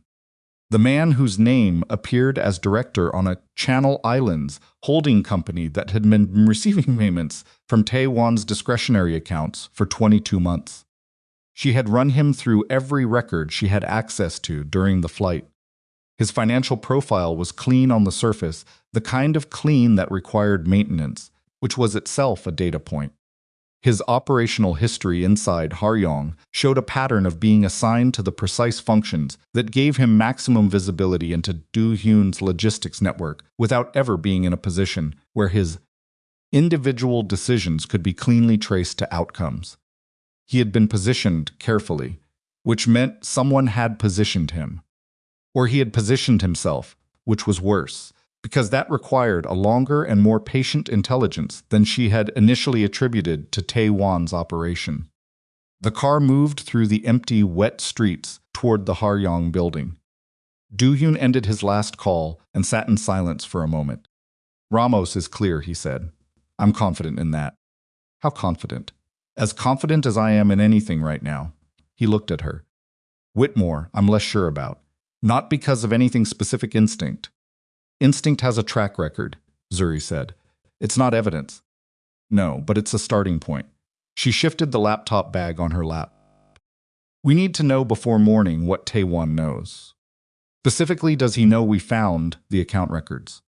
If Park was monitoring my credential access, we may have lost the element of surprise entirely." Do-hyun was quiet. "If he knows," he said, "tonight was not him making a move because he's ready. Tonight was him accelerating because we forced his hand. Which is more dangerous." "Yes." The car turned into the underground parking structure beneath the Haryong building. The fluorescent lights down here were the flat institutional kind that made everything look slightly wrong. Too sharp, no shadows, colors slightly off from how they appeared in natural light. They rode the elevator to 38 in silence. The floor was not supposed to have anyone on it at 2:30 in the morning. It had 4 people on it. 2 of them were Ramos's men, a pair of large, quiet individuals who had the particular quality of men who had been awake for a long time and were managing it with professional competence. They acknowledged Do-hyun with the minimal nod of people who understood that the situation did not require social performance. The third person was Ramos himself, sitting in the same rooms with a coffee that had gone cold and a phone he kept checking without reacting to what was on it. The fourth person was someone Zuri didn't recognize. She was young, late 20s, Asian American, small-framed, with her hair pulled back under the kind of focused tension that belonged to people in the middle of something technical. She was sitting at the conference room table with two laptops open and a portable hard drive connected to both, and she was typing with the rapid, non-performative efficiency of someone who was not showing off, just working. "Anna," Do-hyun said. The woman looked up briefly. 40 minutes, she said. Maybe less. "What is she doing?" Zuri asked. "Building the same picture you built," Do-hyun said. "From the network side. I called her from the plane." Zuri looked at Anna for a moment. Then she pulled out her own laptop, sat down 2 seats away, and opened it. "I have the financial records," she said to Anna. "What do you need?" Anna looked at her with the particular assessment of someone deciding in real time whether a stranger is going to be useful or in the way. "Transaction routing codes," she said. "The raw codes, not the processed versions." "I have them." Zuri pulled up the files and rotated her screen. "What are you cross-referencing?" "Network access logs from the past 6 weeks." Anna's fingers didn't stop moving. "Someone inside this building has been pinging external servers on a schedule. The schedule correlates with Haryong operational briefings," Zuri said. Anna stopped typing for half a second. "Yes," she said. They looked at each other. Then they both went back to their screens. Ramos stood from his chair and moved to stand near Do-hyun at the far end of the room. Their voices were low. Zuri caught fragments, names, locations, a reference to something in Tacoma that she filed for later. She worked. At 3:14, Anna said, "Got it." Everyone in the room looked at her. Anna turned one of her laptops to face the table. The screen showed a network access log timestamps, IP addresses, access points, Seldseknyi, the visual representation of information leaving the Haryong system through a channel it shouldn't have been using. "The pings originate from 2 devices," Anna said. "One of them is registered to the building's administrative network. It's been masking as a routine maintenance query, the kind that's automated, that nobody looks at because it's supposed to be invisible." She paused. "The second device is a personal phone, connected to the building's guest Wi-Fi under a registered name." "Whose names?" said. Anna looked at him. "Park Jin-soo," she said. The room was quiet. Ramos made a sound that was not quite a word. Do-hyun's expression did not change. That was how she knew it had landed exactly as hard as she'd expected. He was managing the impact rather than showing it, which he only did when the impact was significant enough to require management. "Where is he now?" Do-hyun said. "His building entry log shows he left at 11:15 tonight," Ramos said. "He hasn't badged back in. Is he home?" His residential address has had no activity since Ramos checked his phone. "Since 9 this morning." Do-hyun looked at Zuri. She understood what he wasn't saying. Park had gone to ground, which meant one of 2 things. Either he had been tipped off that something was happening, or the disappearance was itself part of a timed sequence. "Taewon," she said. "Where is he?" Do-hyun asked Ramos. Last confirmed location was his home address in Medina. 8:45 tonight. He had dinner with his wife. "And now?" Ramos's expression said that he didn't know, and that not knowing bothered him on a professional level. Do-hyun's phone buzzed. He looked at it. Something shifted in his face, not dramatic, not obvious, but Zuri was watching closely enough to catch it. The same micro-adjustment she had seen in Miami when she showed him Park's name on the account documentation. He turned the phone to show her the screen. It was a message from an unknown number. 4 words, "Check the Tacoma warehouse." The Tacoma warehouse was 40 minutes south on I-5 at 3 in the morning with no traffic. Zuri rode in the second car. Do-hyun had been precise about this, and she had not argued, because the argument would have cost time and the thing she wanted to argue about. A sound like green wood splitting, which was that she wasn't going to sit in the building while he drove into. Something she couldn't assess from the outside was something she could manage by being in the second car rather than the first. She was in the second car with Ramos and one of his men. The first car carried Do-hyun and the other. She had her laptop open on her knees and the encrypted drive connected. She was building documentation as they drove, organizing the records into a structure that could be handed to someone outside Haryong if the next several hours went badly. Not because she expected them to go badly, Because she had spent 3 years surviving by planning for contingencies, and this was not the moment to stop. Ramos watched her from the front seat. "You do that a lot," he said. "Work while things are happening." "It's the only way I know how to manage fear," she said. "Give it somewhere to go." Ramos was quiet for a moment. Then he said, "That's not a bad system." She kept typing. The warehouse was a mid-sized logistics facility on the southern edge of the Tacoma Industrial Corridor. Haryong Holdings, listed in the property records as a storage and distribution node for a subsidiary company that handled electronics components. Legitimate on paper, Zuri had processed 6 months of invoices for it earlier in the year. The building was dark when they arrived. All of it. No security lighting, no interior lights visible through the high, narrow windows near the roofline.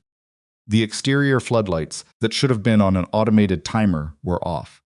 Du-Yoon's car was already stopped at the service entrance when Ramos pulled in behind it. Du-Yoon was standing outside, looking at the building. Zuri got out. "The lights are cut," Du-Yoon said. "Power failure or deliberate?" she said. "The adjacent properties have power." He didn't look at her. His attention was on the building, moving across it with the systematic quality of a man doing an assessment. "The side door has been forced." She looked. The service entrance door was slightly open, not dramatically, maybe 3 inches, the frame around the handle showing the deformation of something that had been opened by force rather than key. "Du-Hyun," she said, "I know. If this is a setup." "I know." He turned to look at her. "Stay here." "That's not." "Zuri." His voice was quiet, and the quiet had an edge she hadn't heard before. Not anger, not authority, but something more fundamental than either. "If something happens inside that building, and you are also inside that building, the documentation you have been building for 8 months goes with you. It doesn't reach anyone." She understood the logic. She hated the logic. 10 minutes, she said. "If you're not back in 10 minutes. 8, he said. He looked at Ramos. Something passed between them. Then he and the operative from the first car moved toward the forced door and went inside. Zuri stood in the dark parking lot. She counted her own heartbeat. It was faster than she would have liked. She opened her laptop. 7 minutes and 40 seconds later, Do-Yoon came back through the service entrance door. He was alone. She was moving toward him before she'd consciously decided to, closing the distance between them in the dark lot, with her laptop bag banging against her hip and her eyes as on his face, reading him, looking for blood or injury, or the particular expression that meant something irreversible had happened. He was unhurt, physically. But the expression she found was the one she'd seen on the plane when she showed him Park's name, the one that had lasted 4 seconds and then been controlled and put away. Except this time he wasn't controlling it yet. "What's in there?" she said. He stopped in front of her. "Records," he said. "Physical records. Filing cabinets, 3 of them, documents going back 18 months. "Whose records? Mine." The word came out flat. Haryong's. "Internal documents, operational plans, personnel files, route schedules, contingency protocols." His jaw tightened. The kind of material that, if it reached the wrong hands, would give someone a complete map of how this organization functions. Zuri's mind moved fast. "Copies," she said, "or originals." "Copies, high quality, printed and organized, filed by category." He was building a dossier, she said, for handoff to the Vasquez group, or to whoever he's planning to give operational control to when he makes his move. Do-Hyun's breathing had changed, still controlled, but she could hear the effort. "There's something else." She waited. "One of the filing cabinets," he said. "The third one. The documents inside are not Haryong records." "What are they?" "Financial records, offshore accounts, routing documentation, transaction histories." He paused. "With your name on them." The parking lot was very quiet. "My name," she said. "Account records attributed to you. Transfers fabricated. I'm certain they're fabricated. That show money moving from Haryong accounts to a personal offshore account registered in your name. 11 transfers over 9 months.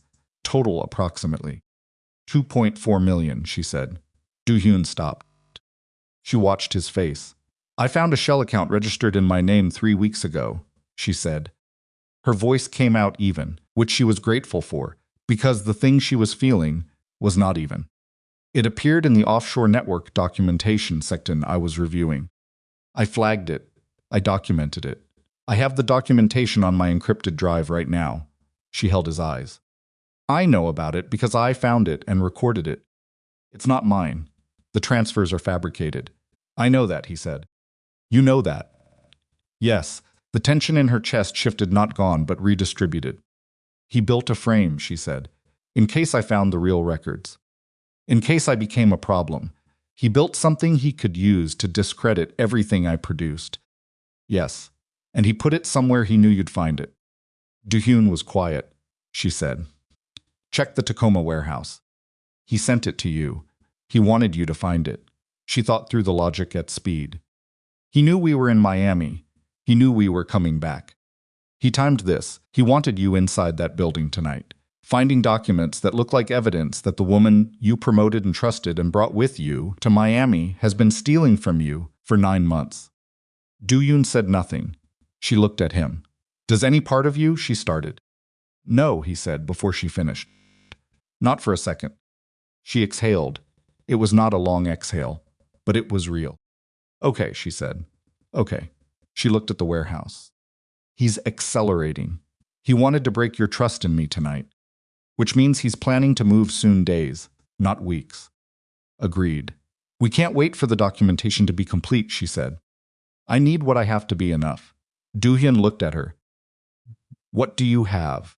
Enough to destroy him professionally, financially, and legally, she said. If I can put it in front of the right people in the right sequence. She shifted the laptop bag on her shoulder. But I need one thing I don't have yet. What? I need Park. They found Park Jin-soo at 5:47 in the morning. Not in Medina, not at his office, not at any of the locations Ramos had been cycling through since 3 a.m. He was at a hotel in Bellevue, a mid-range chain property, the kind of anonymous that requires intention rather than being incidentally anonymous. His name was not on the room. The room was registered to a name that Anna confirmed in under 4 minutes was one of 3 aliases associated with a passport that had been issued through a documentation channel she had previously encountered in different context. She didn't explain the different context. Zuri decided not to ask. Ramos went in first with one of his men. What came back out? 12 minutes later was Park in a hotel bathrobe, gray-faced, with the particular quality of someone who had been asleep and had then been woken up by a situation considerably worse than they had been prepared to wake up to. He was put in the back of Ramos's car. Zuri got in on the other side. Park looked at her. He had the look of a man running calculations, assessing what was known, what could be denied, what the exposure was. She had seen the same look on Rourke's face at the Gala, on Calderon's face in the glass conference room. The arithmetic of a person caught. I want a lawyer, he said. You'll have access to legal counsel, she said, after we talk. I don't have to talk to you. You don't, she said. But I have the Channel Islands account documentation, the transfer records, the network access logs, and Anna's correlation of your device pings with Haeryong operational briefings. I also have 18 months of fabricated financial records Taiwan, built with my name on them, which tells me the operation has been planning for contingencies and managing exposure risks, which means there are people above Taiwan who know about this, who are also exposed. She paused. If you talk to me, you have some control over what happens next. If you don't, you have none. Park's jaw worked. Outside the car windows, the Bellevue morning was beginning to gray up at the edges, the specific pre-dawn light of the Pacific Northwest in November. Flat and colorless, everything waiting for a sun that took its time. He promised me the financial operations portfolio, Park said finally. His voice was flat with the exhaustion of someone who has stopped performing. When he took over, he said I'd run everything Du-Hyun ran, under him. And you believed that. Park's expression answered that one. You knew he'd cut you out, she said. You knew and you stayed in because you were already too far in to get out. I've been in since month 4, he said.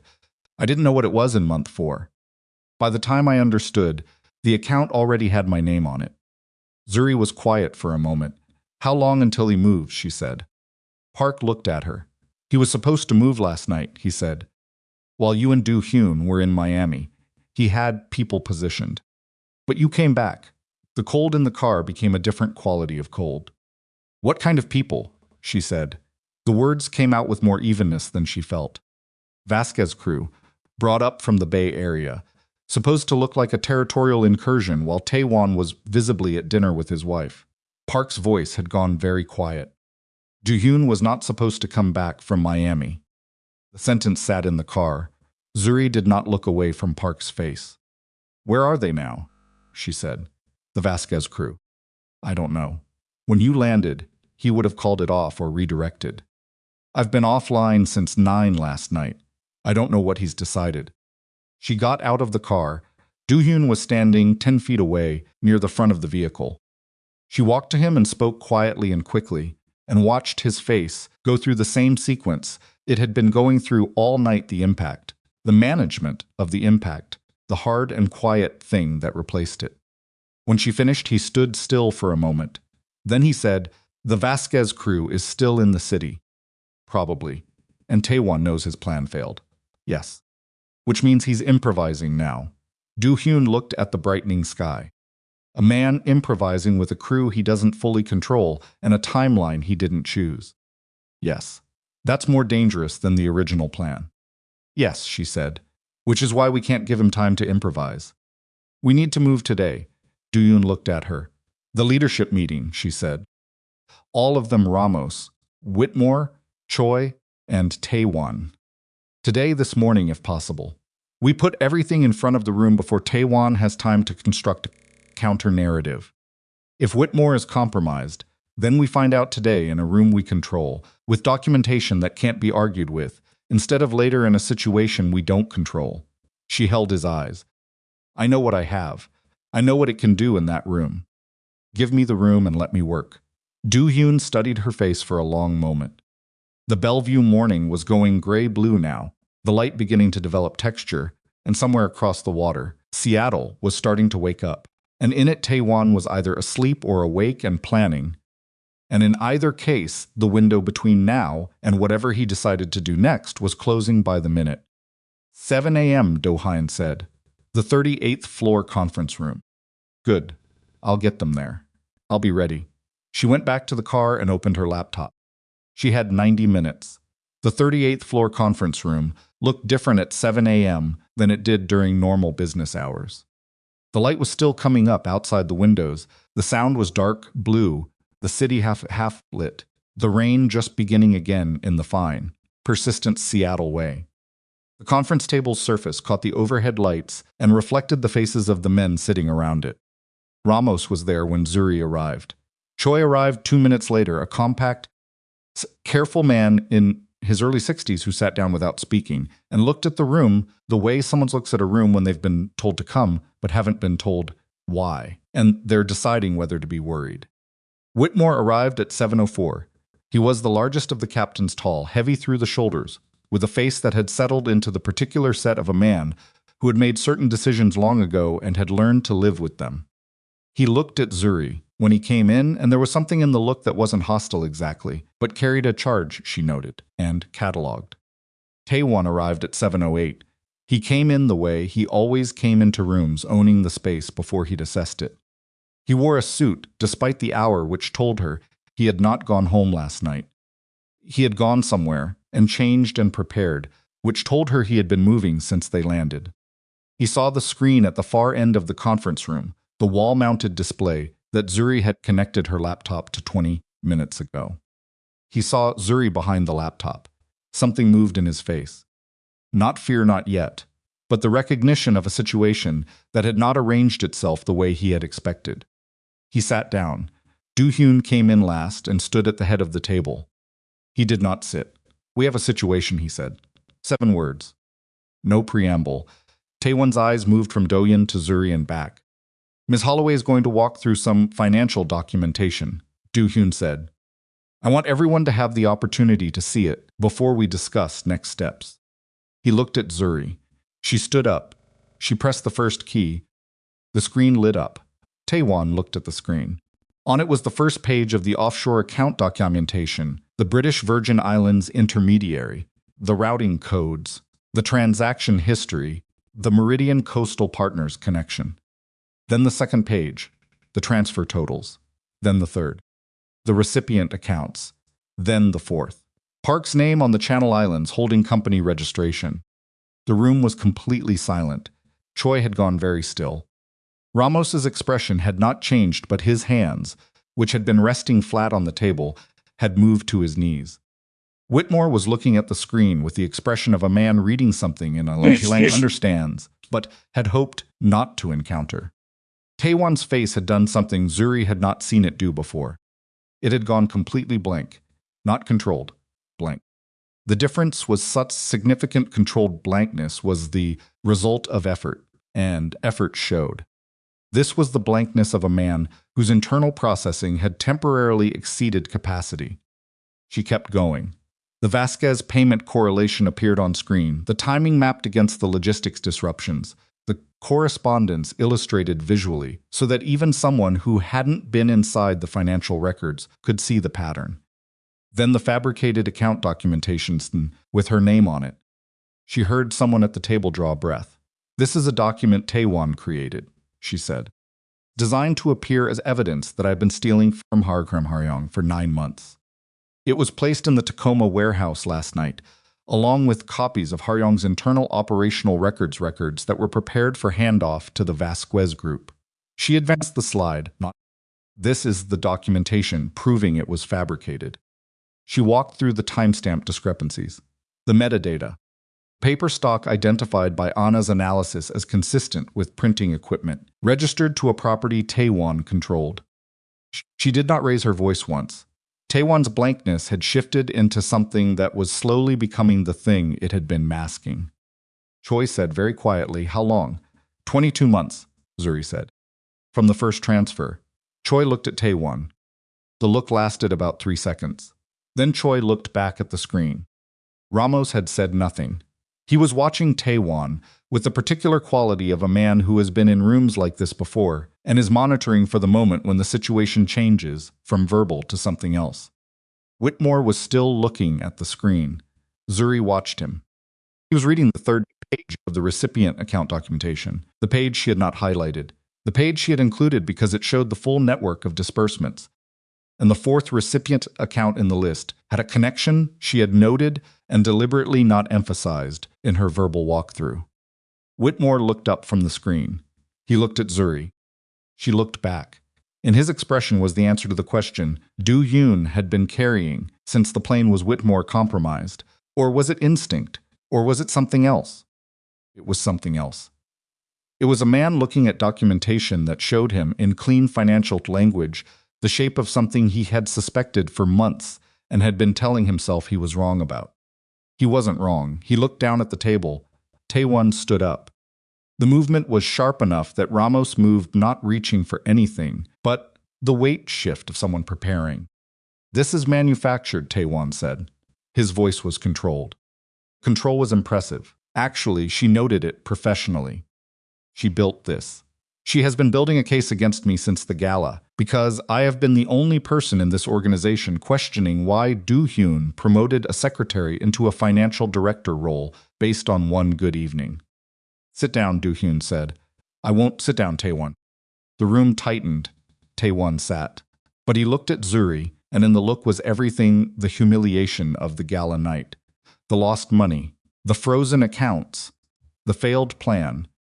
The Vasquez crew sitting somewhere in Seattle with no instructions while the man who'd brought them up waited to find out if he still had a play left. "You want to know what your actual mistake was," Zuri said. She hadn't planned to say it. It came from somewhere below planning, from the 3 years of silent management and invisible survival and oversized cardigans and swallowed competence. Taewon stared at her. "You built a very sophisticated operation," she said. 22 months of financial architecture, a planted captain, a fabricated frame. That's not nothing. She held his eyes. "Your mistake was that you spent all of it trying to take down the man sitting at the head of this table. And the entire time, you forgot To watch the woman who could see everything you were doing because nobody in this building ever thought to look at her twice. The room was completely silent. Taewon's jaw tightened. And then something in his face gave, not collapsed.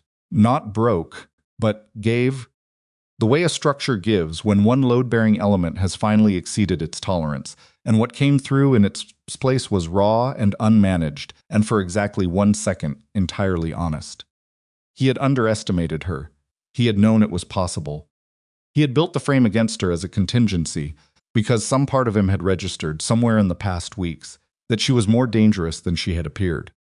But he had not made that registration early enough. And that one failure, the failure to see her clearly before it mattered, had unraveled everything. He looked at Do-hyun. Do-hyun was looking at him with the expression of a man who has already made every decision that needed making and is simply waiting for the formalities to complete. Taewon's hand moved toward the inside of his jacket. Ramos was standing before the hand, completed the movement, not drawing, but positioned the body language of a man communicating that the next movement in that direction would not be permitted to complete. Taewon's hand stopped. The room held. Zuri did not move. Her hands were flat on the table beside her laptop, and she could feel her pulse in her fingertips. And she looked at Taewon across the conference table and did not look away. And the morning light was coming through the windows now, gray and steady and indifferent. And somewhere in the city below them, a crew of men was waiting for instructions that were not going to come. And Park Jin-soo was in a Bellevue hotel room under Ramos's watch. And Edmund Rourke was somewhere deciding how frightened to be, and $12 million was sitting clean in Hae-young's accounts, and the entire 22 months of careful, patient, invisible architecture that Taewon had constructed was lying in pieces across a conference room screen on the 38th floor of a building that still had his family's name attached to the company letterhead. Do-hyun, said Ramos, and the room became a different kind of room entirely.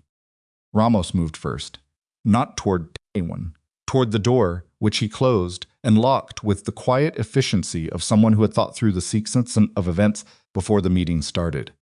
His operative positioned near the window without being told. The geometry of the room had changed in under 4 seconds, and Taewon understood the change because he had been in rooms like this before, on the other side of them, selected them, and he understood what it meant when the exits stopped being exits. He sat very still. Do-hyun moved from the head of the table to the window. He stood with his back to the room for a moment, looking out at the sound. The rain was heavier now, the water surface broken and gray, the far shore invisible in the weather. Choi had not moved since the documentation went on screen. He sat with his hands folded on the table and his eyes directed at a point, roughly in the middle distance, the posture of a man doing internal accounting. Whitmore was looking at his own hands. Zuri closed her laptop. The screen went dark. She left the documentation on the wall display, all of it, the account records, the transfer histories, the recipient network, the fabricated frame with her name on it, because the room still needed to sit with it, and removing it would have felt like extending a mercy that hadn't been earned. Do-hyun turned from the window. He looked at Taewon for a long moment without speaking. Taewon met his eyes. Whatever else could be said about him, he did not look away. That was either dignity or defiance, and probably some combination of both. 22 months, Do-hyun said. Taewon said nothing.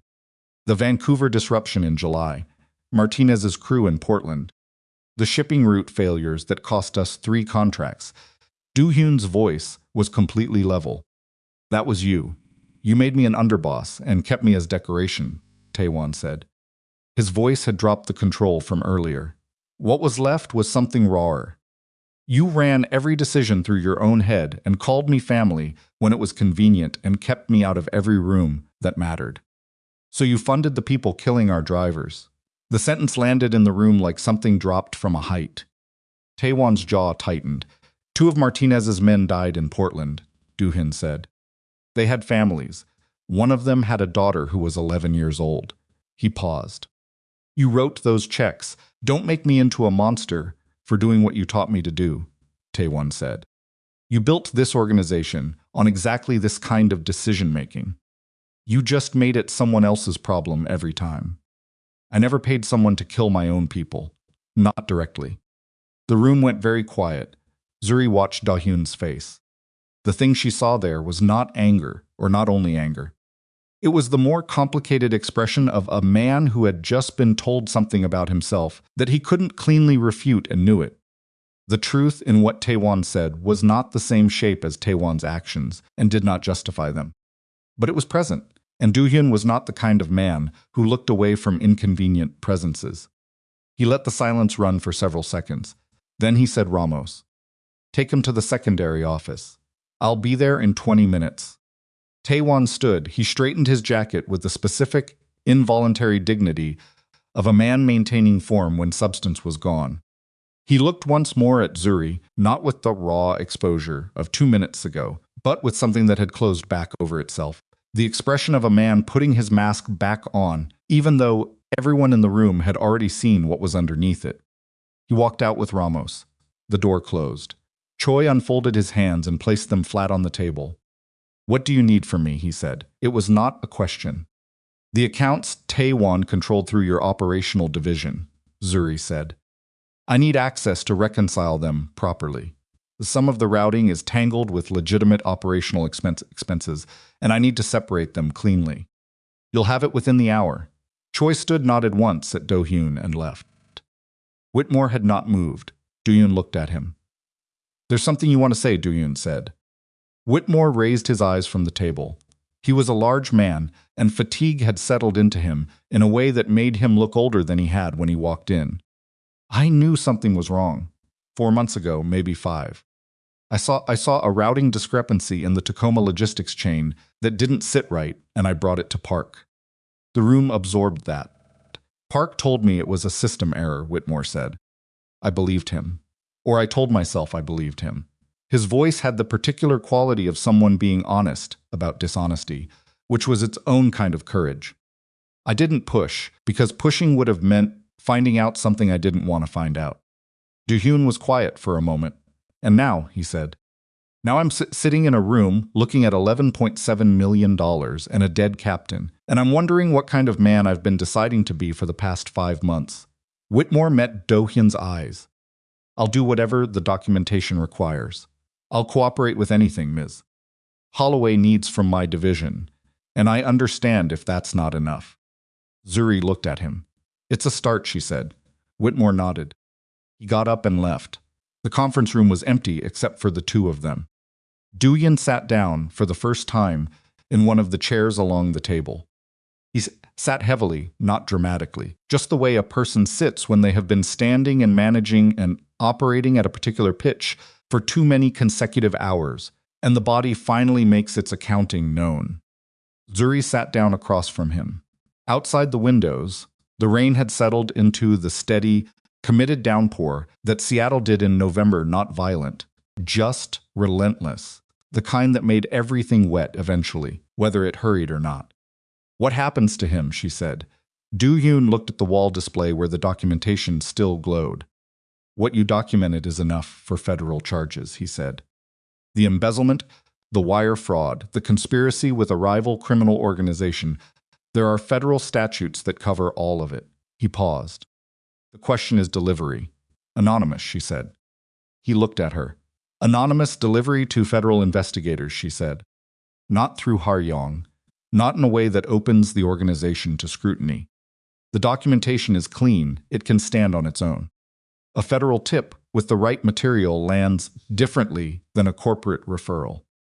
He'll know it came from inside. He'll know, she said. He won't be able to prove it, and he won't be in a position to do much about it, regardless. Do-hyun was quiet. And Park, she said. Park's exposure is significant. Federal cooperation is his best available option, and he knows it. Do-hyun's voice had gone very even.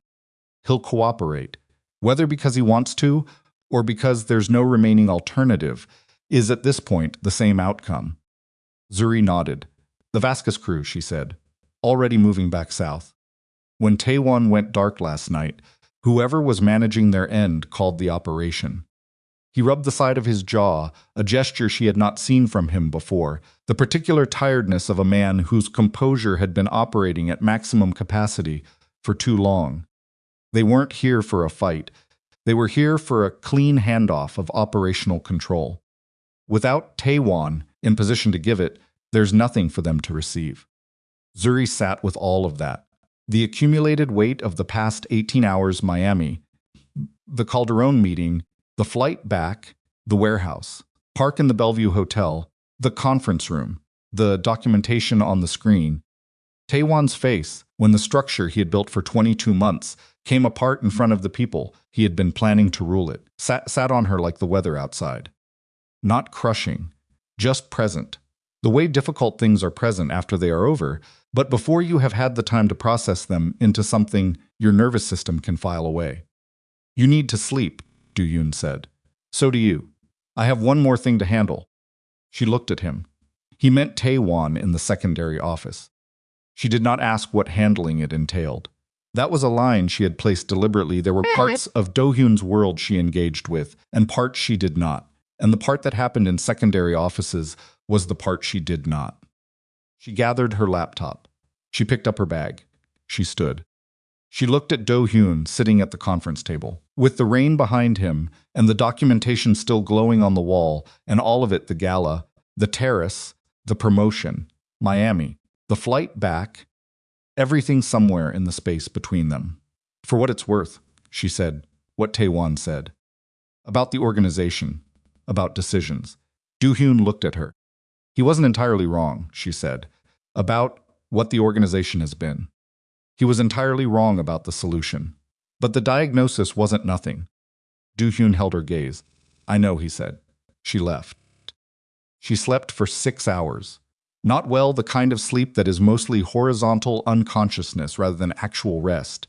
The nervous system running at reduced speed rather than stopped.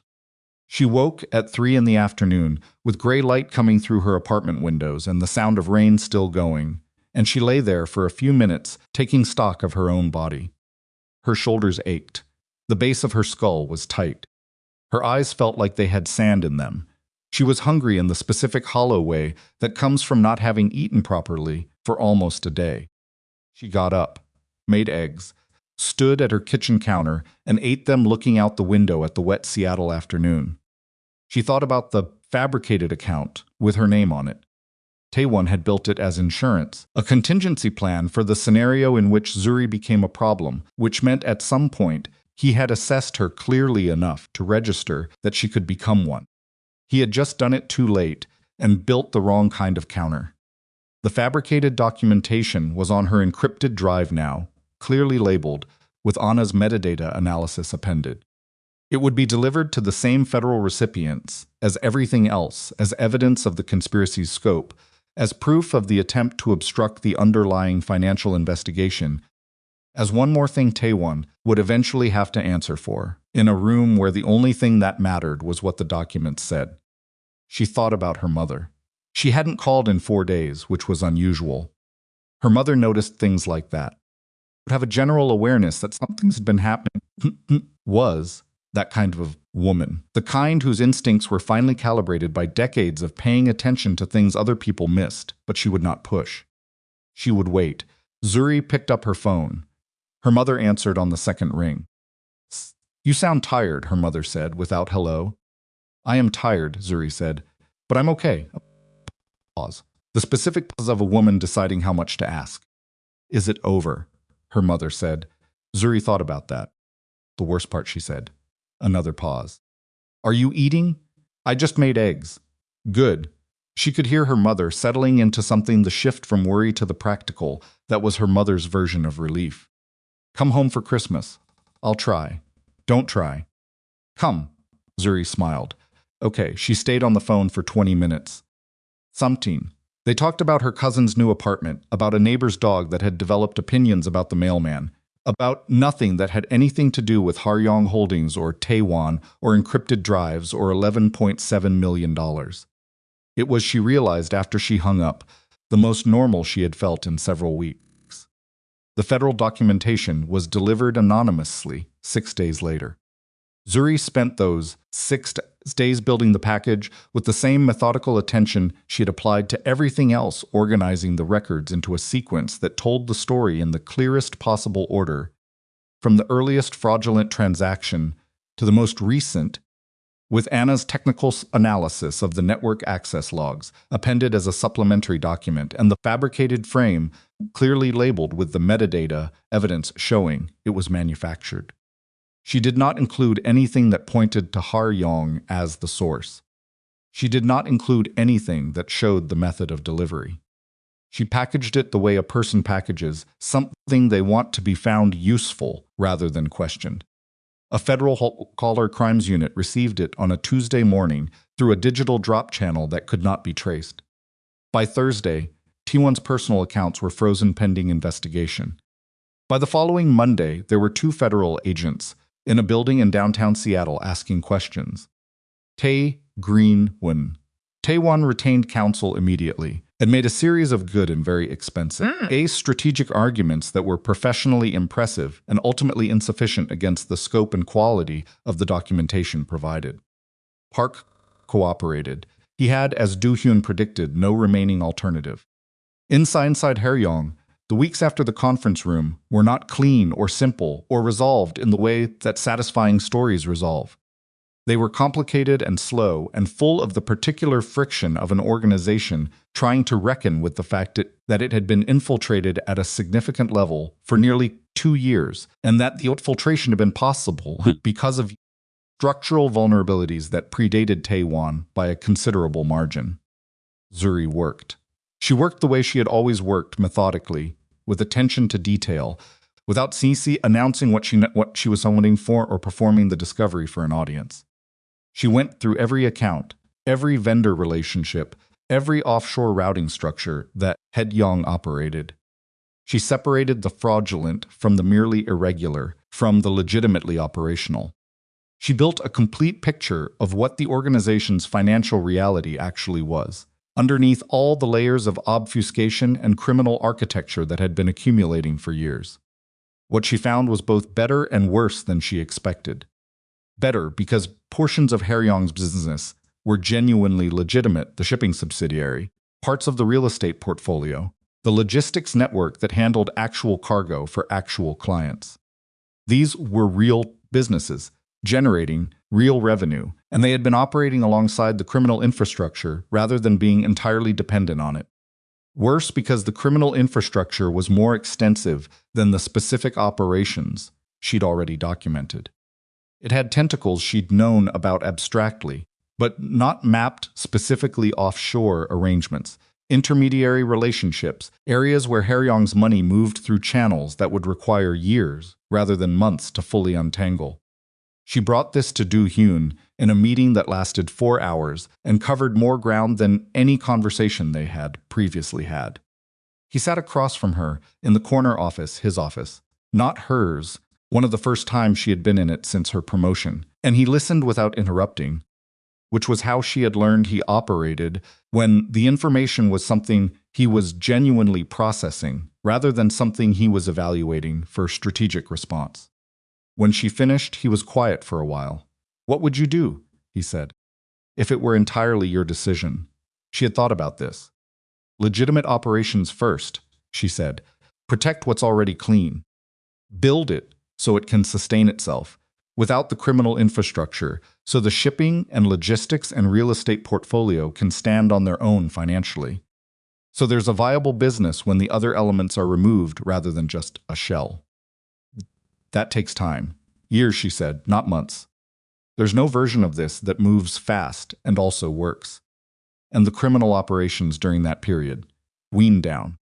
Not abruptly abrupt, creates exposure and leaves partners with grievances they'll act on. Methodically, reduce commitments, close relationships, find exits that don't produce consequences." She paused. "Some things can't be walked back cleanly. Those we have to accept the cost of and manage." Do-hyun looked at her. "You've been thinking about this for a while," he said. "Since about my 3rd month in this building," she said. "I was balancing the offshore accounts, and I thought this is genuinely unnecessary. The legitimate operations could work. They'd need to grow, they'd need investment, but they could work. The criminal infrastructure isn't enabling the business. In most areas, it's actually constraining it because it creates exposure and dependency, and limits who you can work with openly. Ju-hyun was quiet, and yet you stayed, he said. I needed the job, she said simply. And then I was in too deep to leave safely, without the kind of leverage I'd spent 2.5 years building. And then you invited me to a gala. He looked at her with the expression that had been appearing with increasing frequency in the past weeks, the one she had finally catalogued accurately. It was not strategic assessment. It was not the professional appreciation of a competent superior for a useful subordinate. It was something considerably more specific and considerably more complicated than either of those things. She had been deciding what to do about it.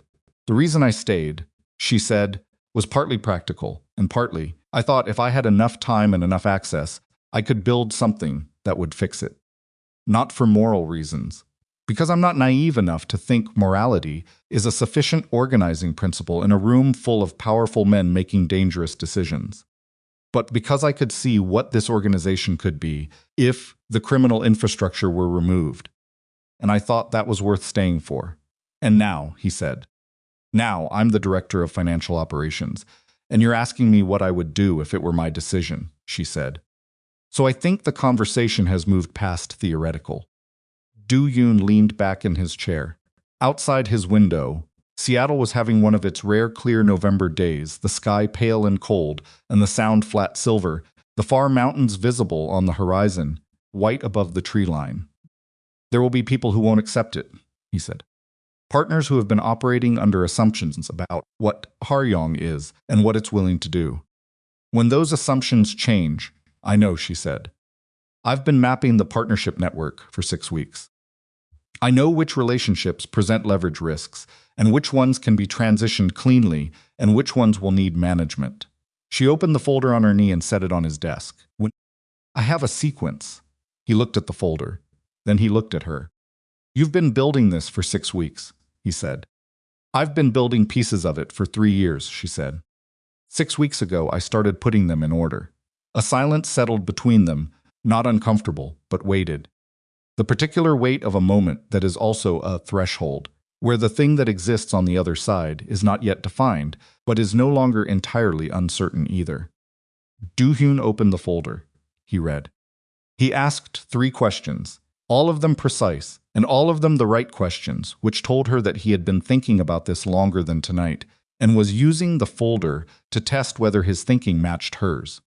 It mostly did. Where it didn't, they worked through the gaps. By the time the conversation finished, the pale winter light had moved across the floor of the office, and the mountains on the horizon had gone pink, and then dark, and Zuri's coffee had been cold for an hour. And they had the outline of something that was not a plan yet, but was the shape a plan would eventually take.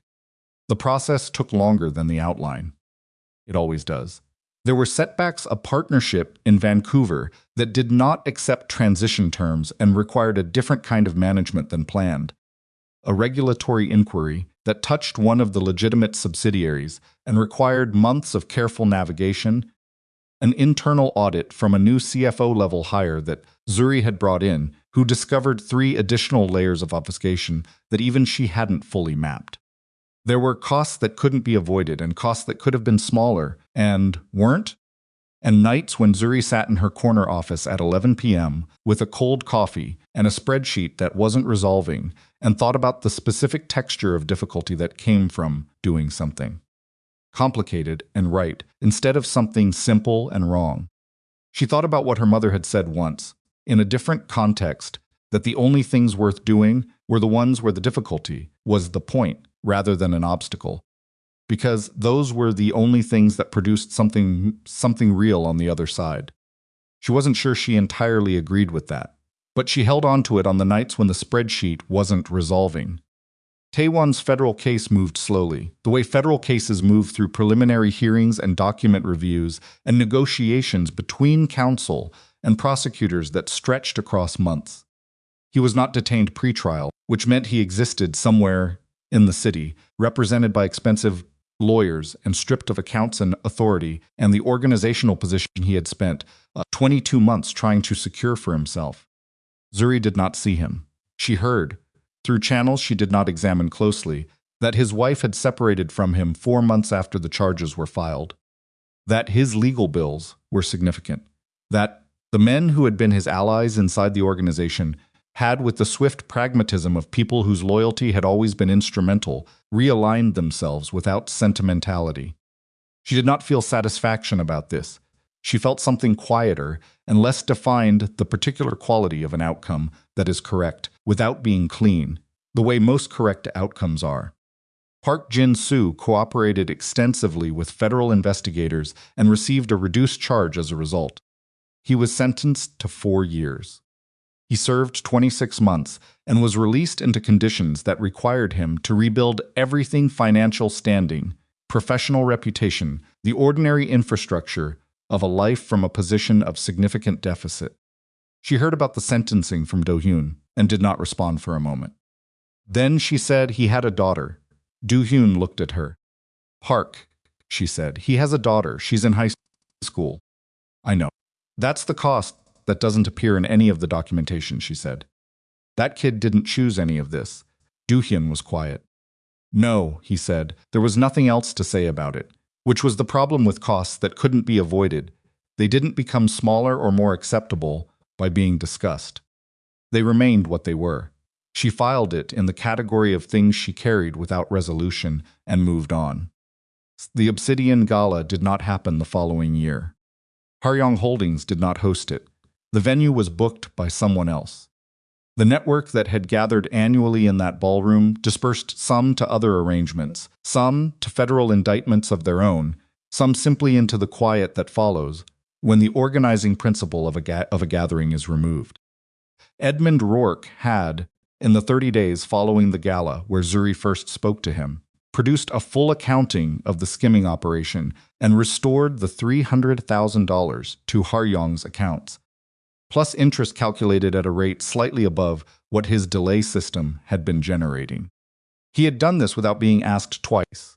He continued to handle legitimate offshore routing for Haryong's legal operations for another 18 months before Zuri built an internal team capable of handling the function in-house, at which point his contract was concluded professionally and without incident. He sent a brief email when his contract ended. It said, "I want you to know that I have never been more efficiently handled in my professional career. I mean that as a compliment." She read it twice and then filed it and went back to the infrastructure report she was reviewing. The employee protection system took 14 months to build correctly. Not the concept was simple. An anonymous reporting and support structure for anyone working inside Haryong who encountered situations that compromised their safety, their financial security, or their ability to operate without coercion. Kind of infrastructure that meant nobody would have to do what Zuri had done, spend 3 years invisible, managing exposure, waiting for a position of sufficient leverage before they could act. The execution was complicated because building a system that is genuinely anonymous and genuinely functional inside an organization with Haryong's history required design choices that took time and iteration and multiple rounds of revision. When it launched, she sent the announcement to the full staff without fanfare. A brief memo, plain language, clear purpose. 3 people used it in the first week. She did not know who they were. That was the point. She did know, because she had designed the system and understood its outputs, that all 3 reports were addressed, all 3 situations resolved, and all 3 people continued working at Haryong without visible consequence. That felt, more than almost anything else in the preceding 2 years, like something she had built rather than something she had survived. Do-hyun's transformation was not dramatic.